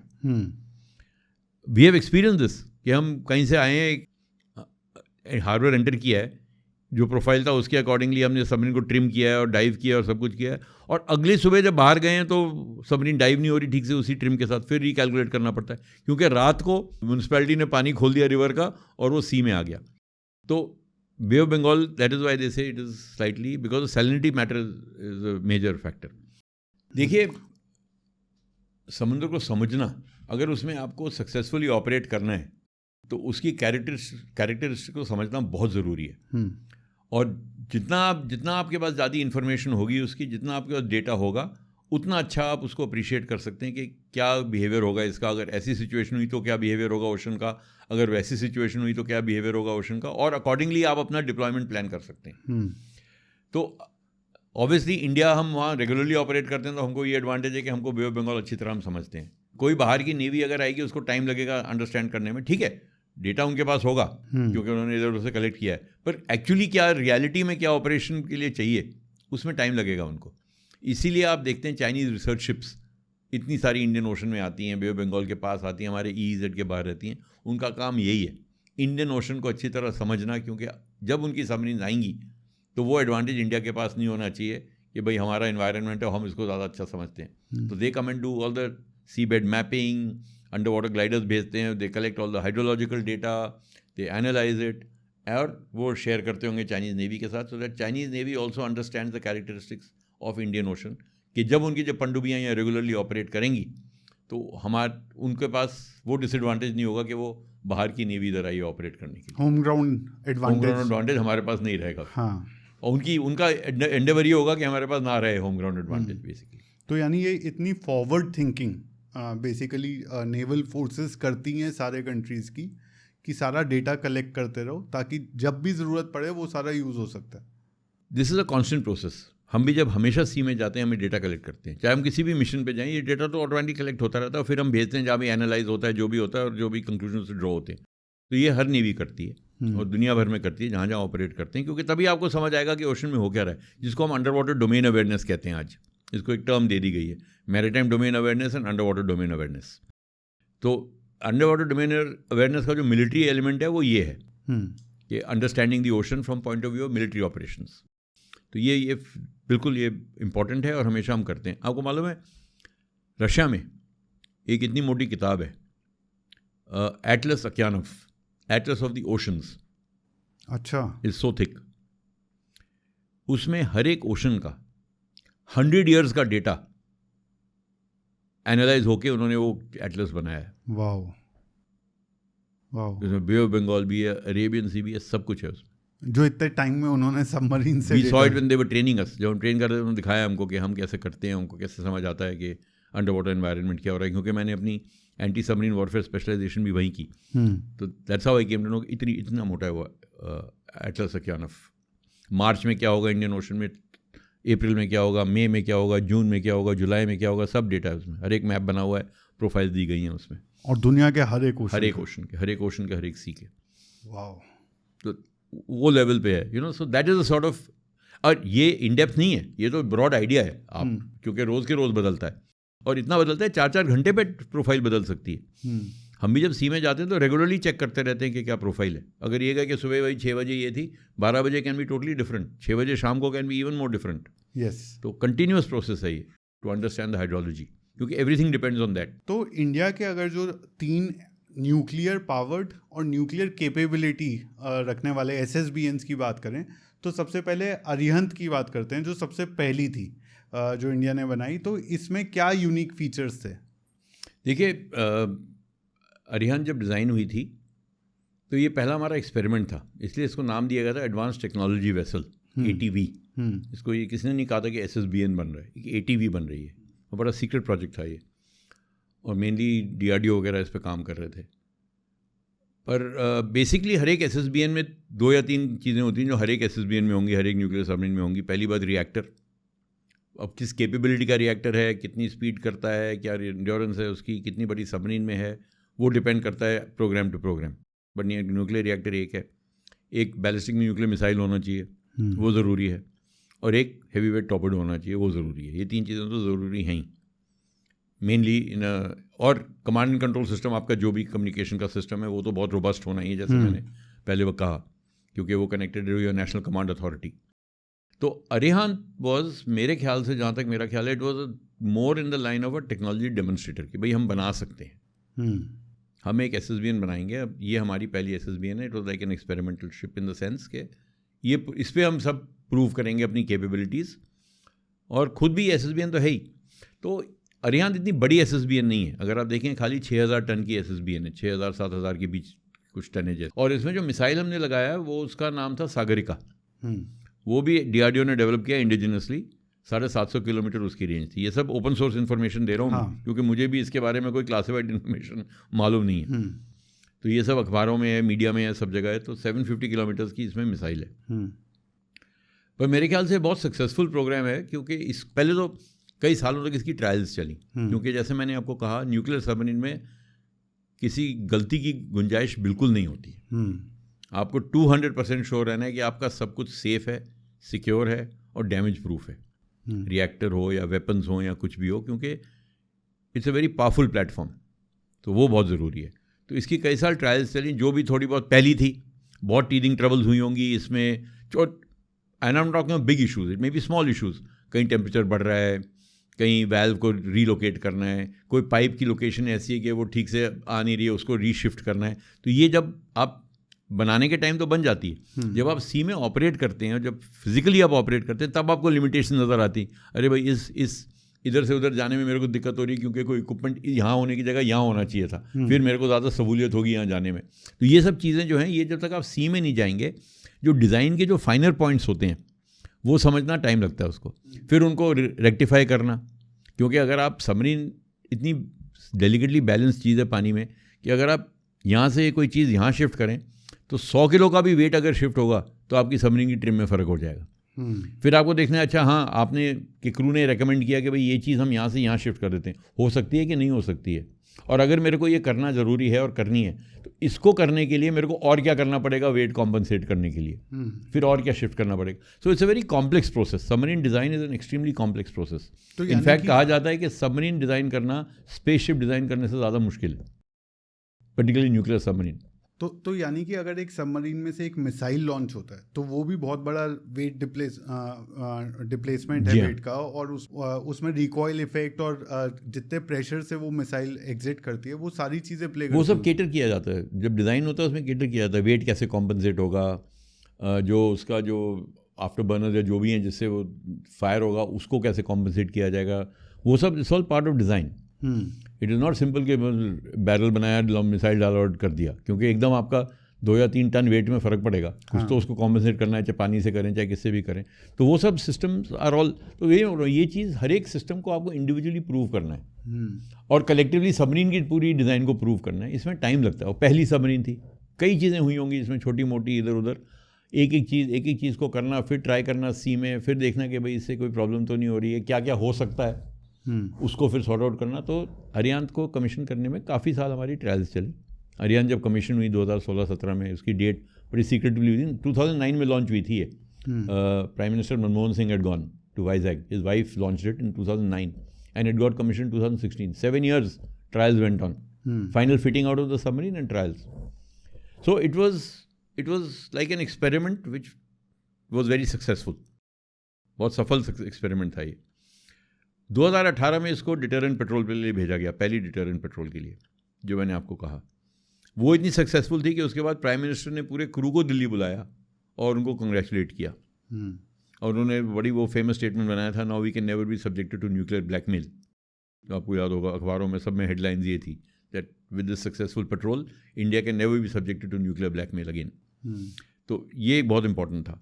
और इसमें जैसे मैंने कहा, इसमें सबमरीन इतनी प्रूव नहीं हो रही थी जितना जो सिस्टम उसके अराउंड है वो प्रूव हुआ। जो आपका कमांड सिस्टम है कि इस सबमरीन को न्यूक्लियर वेपन अगर लॉन्च करना है तो वो मेरा सिस्टम कितना सक्सेसफुल है कि ये सक्सेसफुली लॉन्च करता है जब इसको करना हो, तो वो प्रूव हो गया। तो now you had a proper SSBN capability in every respect, You had a successful missile, you have a successful submarine, you have a successful reactor, and you have a successful deterrent communication command and control architecture. Now आपकी जो capability है वो establish हो गई है, पर आपके पास submarine एक ही है. इसका मतलब अभी आपकी वो क्रेडिबिलिटी नहीं है कि आपके पास एक कैपेबिलिटी पूरे टाइम है. जब सबमरीन सी में है तो है, जब सबमरीन हार्बर में है तो नहीं. और सबमरीन को तो आना पड़ता है वापस, रिपेयर्स के लिए आना पड़ता है, मेंटेनेंस के लिए आना पड़ता है. तो अब आपको नंबर्स चाहिए. अरिघात का काम भी अरियान के थोड़े दिन के बाद ही शुरू हो गया था. तो अरिघात और अरियान में ज़्यादा फ़र्क नहीं है मेरे ख्याल से, कुछ खास फ़र्क नहीं है. मे बी थोड़ा बहुत आगे पीछे फ़र्क होगा, पर अगर आप देखें डिस्प्लेसमेंट ऑलमोस्ट उतनी है, स्पीड्स मोरलेस उतनी हैं. ये सब एस्टिमेटेड स्पीड्स हैं, किसी के पास एग्जैक्ट. तो सबरीन के बारे में 3-4 चीज़ें हैं जो कोई आपको कभी नहीं बताएगा. उसकी मैक्सिमम डाइविंग डेप्थ कितनी है, उसकी मैक्सिमम एंड्योरेंस कितनी है, उसकी स्पीड्स क्या है, ये कोई नहीं बताएगा. तो हम अज्यूम करते हैं कि भाई न्यूक्लियर सबमरीन है तो इतनी स्पीड होगी, कन्वेंशनल सबमरीन है तो इतनी स्पीड होगी. ये अजम्पशंस हैं खाली.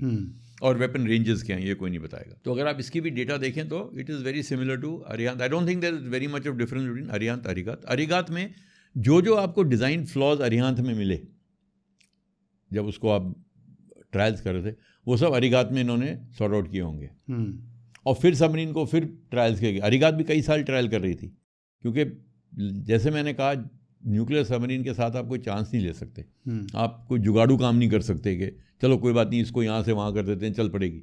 ये एक ऐसा प्लेटफॉर्म है, इतना कॉम्प्लेक्स प्लेटफॉर्म है, इतना सोफिस्टिकेटेड प्लेटफॉर्म है कि इसमें जुगाड़ का कोई स्कोप नहीं है. आपको प्रॉपरली जो करना है बिल्कुल to the millimetre it has to be accurate. Right, that is very important. तो इसको में मतलब she also underwent trials for a long time before she was finally commission. But while these 2 boats were undergoing trials और ये commission भी हो रही थी, the construction of the other boats was continuing. तो अरिधमन वॉज, जब अरिघात कमीशन हुई तो अरिधमन काफ़ी एडवांस स्टेज ऑफ कंस्ट्रक्शन में ऑलरेडी थी. Aridhaman I think is a little bigger because I think it can carry more K4 missiles, जहाँ तक मेरा ख्याल है. So it's may be slightly bigger, slightly modified design, but not very much bigger. और इसका reactor मेरे ख्याल से वही है जो अरिहंत पे 83-85 मेगावाट रिएक्टर्स हैं. Where is when we have a bigger SSBN, now endeavour is कि हमको एक बड़ी SSBN बनानी है. So that will be maybe the S5, the fifth submarine, which will be in the league of those big SSBN like we see China and we see all these people having.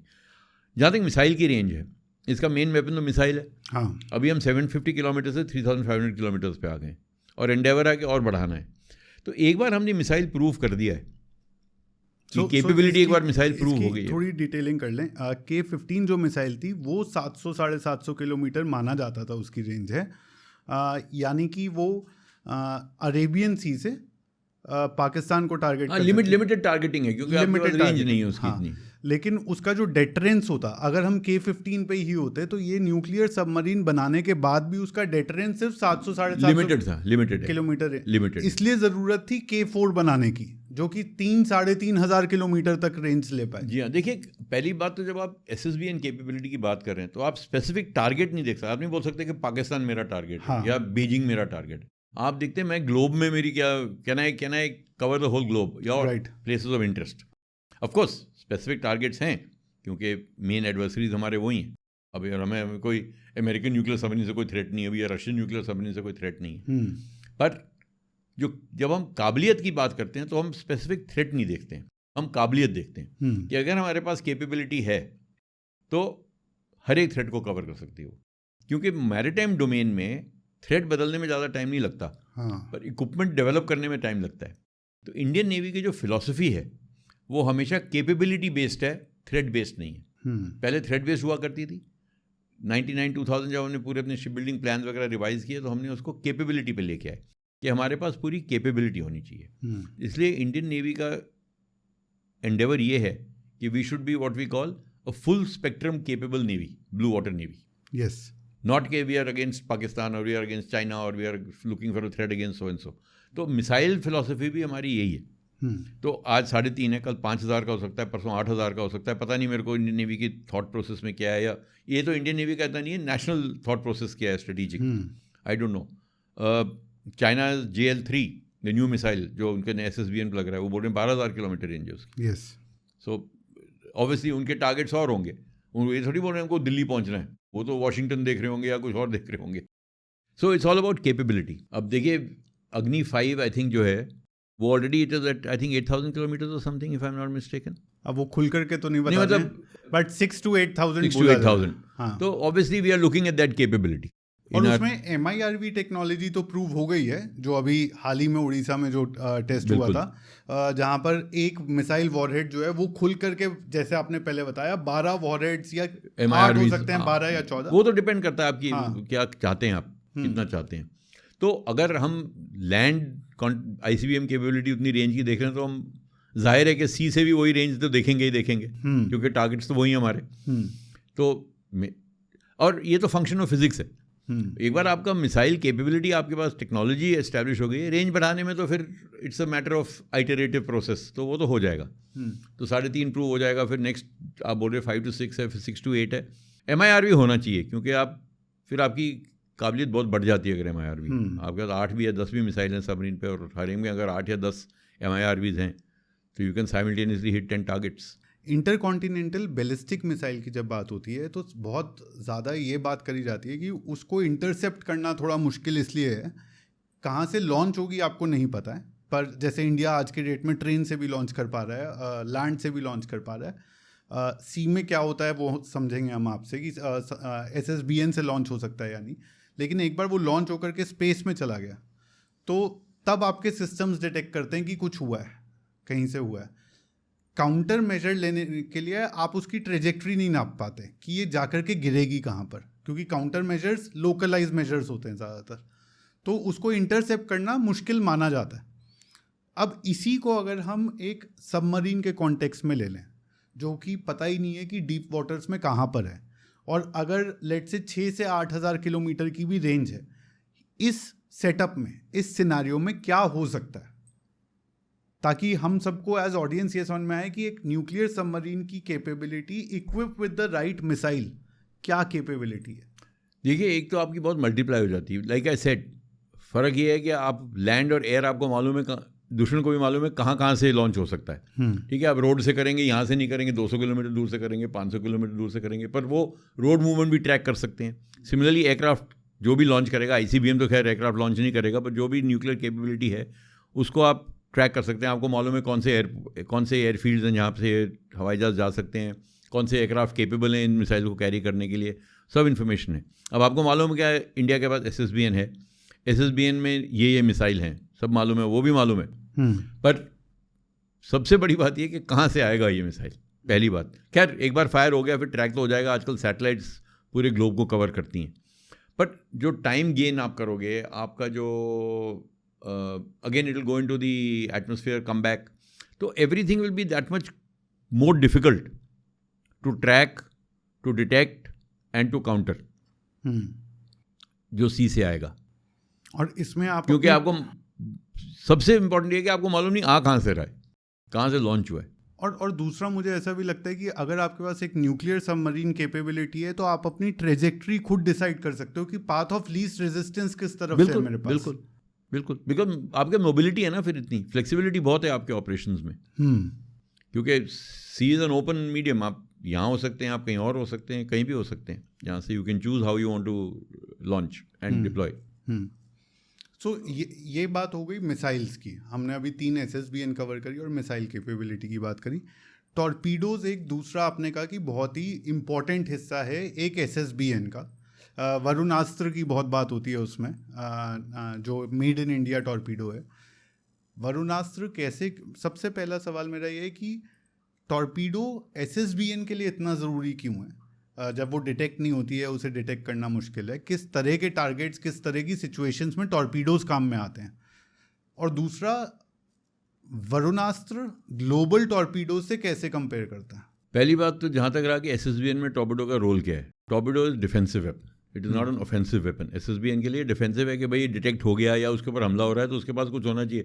अब वो ship के ऊपर ICBM तो fire कर नहीं सकता है, तो heavy weight they called heavy weight torpedoes. Submarine torpedoes को हैवी वेट टॉर्पीडो कहा जाता है. हर एक टॉर्पीडो का वजन करीब 1600 किलो के करीब होता है, गिव और take a few 100 kgs up and down. तो टॉर्पीडोज इतने लीदल होते हैं आजकल कि एक टॉर्पीडो अगर एक शिप को ठीक जगह पे लगे तो पूरी शिप को तोड़ देता हाफ में, एक टॉर्पेडो। अगर आप 2 का सैल्वो फायर करें और दोनों लग जाएं तो कोई होप नहीं है, चाहे कितना भी बड़ा शिप हो, इंक्लूडिंग एयरक्राफ्ट कैरियर। तो वो डिफेंसिव कैपेबिलिटी किसी भी सबमरीन के लिए बहुत ज़रूरी है, क्योंकि अंडर वाटर आपके पास एक ही वेपन है, वो है टॉर्पेडो। तो इसलिए मेनली SSBN टैक्टिकल प्लेटफॉर्म नहीं है, पर डिटेक्ट हो गया और उसके ऊपर अटैक होगा या एंटी सबमरीन फोर्सेस उसके ऊपर ऑपरेट कर रही हैं, तो उसके पास एक वेपन होना चाहिए जिससे वो काउंटर कर सके उसको, इसीलिए उसके पास टॉर्पेडो होते हैं। वरुण अस्त्र जिसका आपने जिक्र किया, ये इंडिजिनस टॉर्पेडो है, पर वरुण अस्त्र जो अभी यूज़ हो रहा है वो सबमरीन से फायर नहीं हो सकता है। It is fired from ships. India is developing a torpedo which can be fired from submarines with all the modern technologies.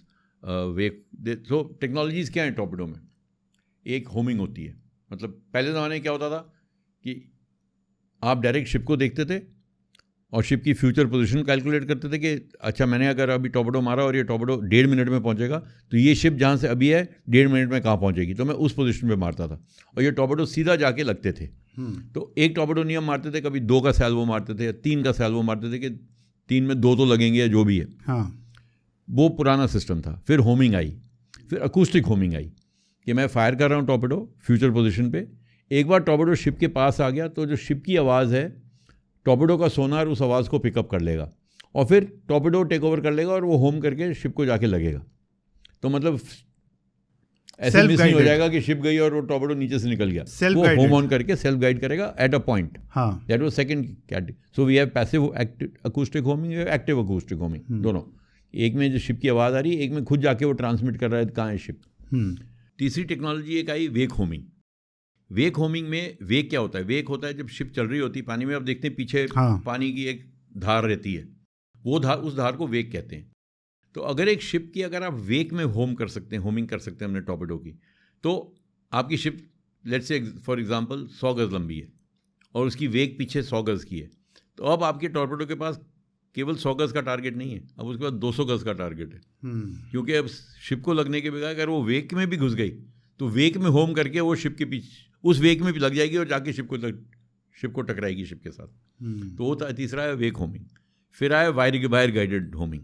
Wire guided है कि आपका टॉर्पेडो आपकी सबमरीन से शुरू से कनेक्टेड है वायर से। कुछ भी रेंज है, चाहे 20 किलोमीटर रेंज है, 30 किलोमीटर रेंज है, 50 किलोमीटर रेंज है, जो भी आपके टॉर्पेडो की रेंज है वो उतना लंबा वायर है। वो वायर टॉर्पेडो से कनेक्टेड रहता है जब आप फायर करते हैं। अब न सिर्फ टॉर्पेडो की होमिंग है, अब आप शिप से भी, आपके पास शिप की पोजीशन थी अपने कंप्यूटर फायर कंट्रोल कंप्यूटर पे, इसीलिए आपने टॉर्पेडो फायर किया। इसका मतलब अभी भी आपकी शिप की पोजीशन है। तो शिप कुछ भी कर रहा है, आप वो कमांड टॉर्पेडो को दे सकते हैं कि टॉर्पेडो तुम इतना इधर घूमो, टॉर्पेडो तुम उधर उतना घूमो, टॉर्पेडो इधर जाओ, टॉर्पेडो उधर जाओ, और टारगेट वहाँ पे है। और जब टर्मिनल फेज में आता है तो उसकी अपनी होमिंग टेक ओवर कर लेती। तो दीज आर टेक्नोलॉजीज जो धीरे धीरे धीरे सब टॉर्पेडोज में आ गई हैं। तो जो हम अब टॉर्पेडो बना रहे हैं, जो इंडियन टॉर्पेडो बन रहा है, उसमें ये सारी टेक्नोलॉजीज इनकॉर्पोरेटेड है। तो it will be a good torpedo, it will be a effective torpedo.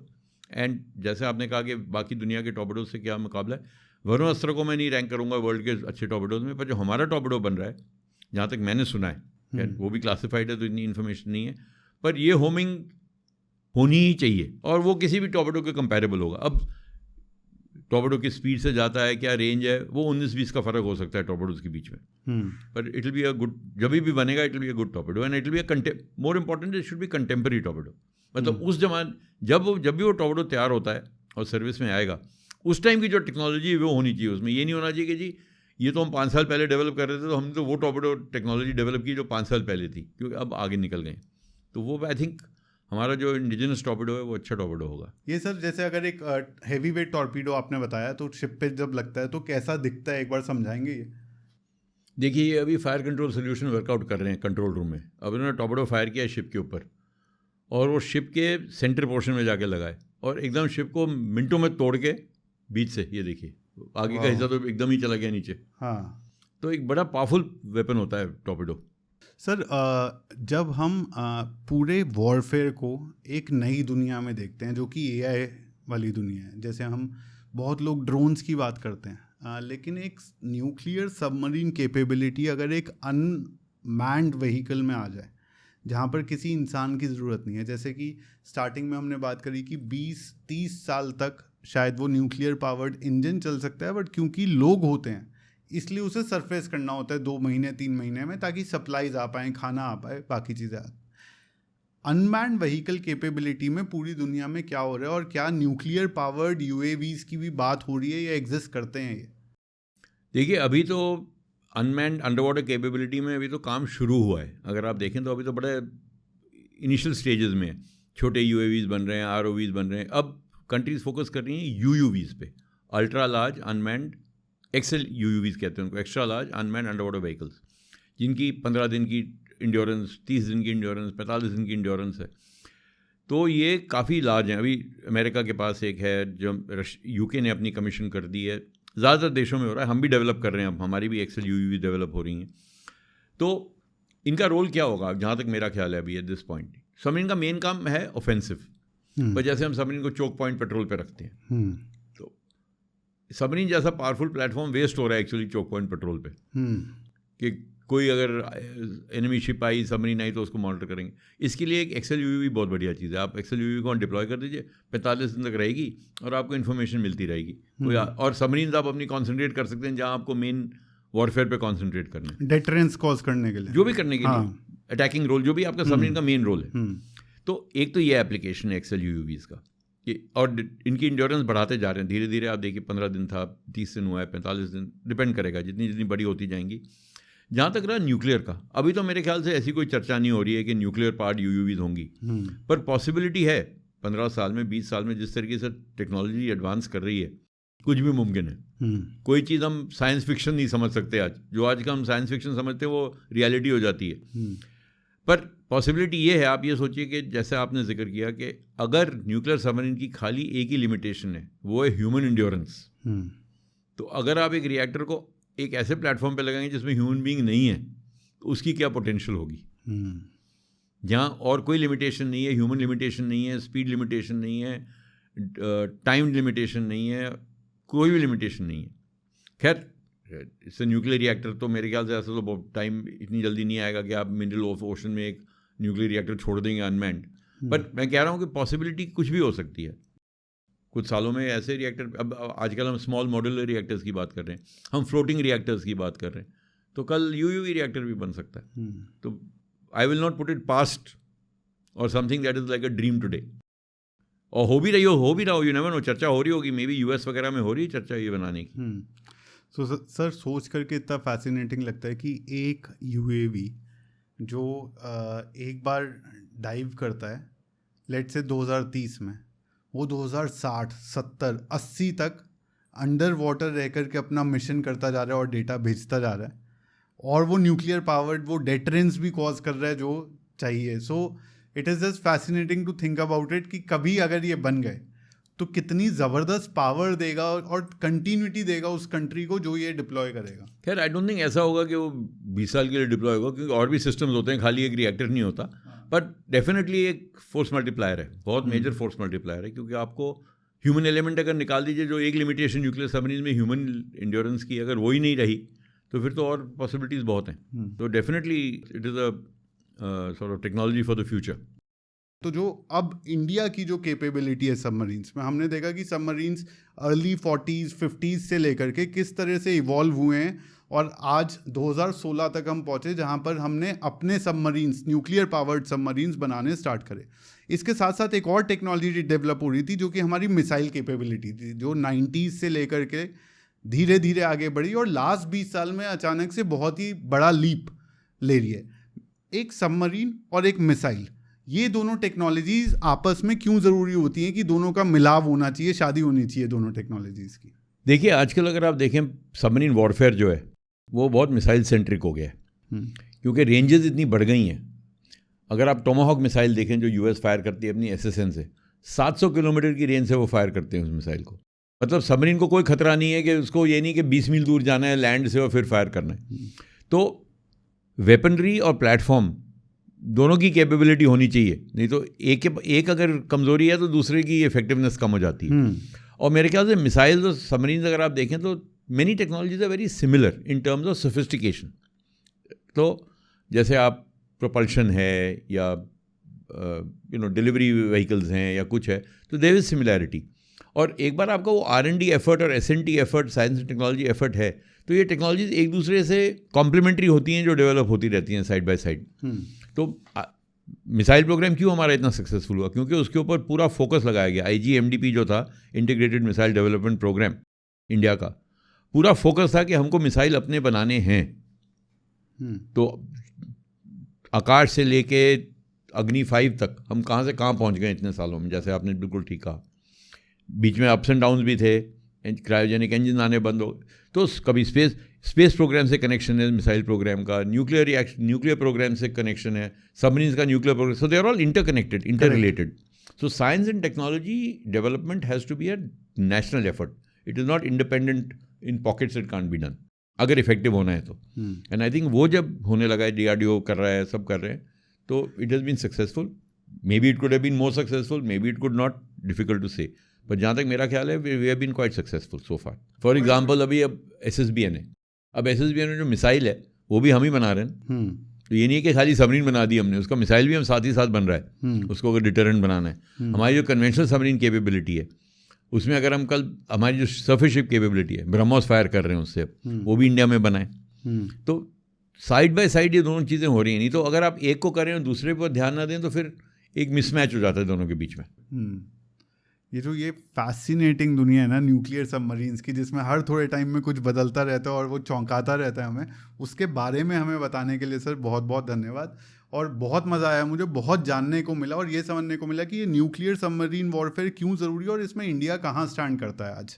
India stands in the top 6 nation of the world, 5 have it, 6th nation which will have a nuclear submarine of its own. Nuclear, I'm talking of SSN. SSBN तो है ही. Yes. SSN will be India. We are ahead of Brazil.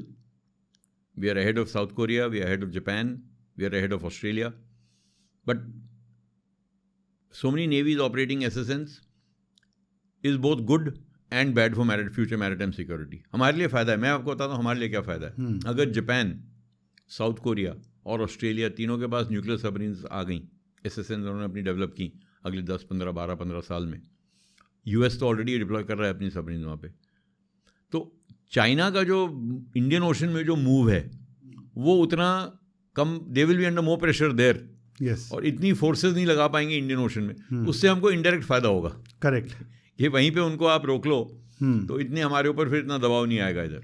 तो I think अच्छा है अगर ये, if they are used for good, then I think it's a good technology. But ये होना था. कंट्रीज ऑफ टेक्नोलॉजी की advance like South Korea, Japan, nuclear submarine is a very logical next step from where they are. इनकी conventional submarine capability बहुत अच्छी है. Japan की SSKs, Japanese SSKs are probably amongst the most sophisticated in the world.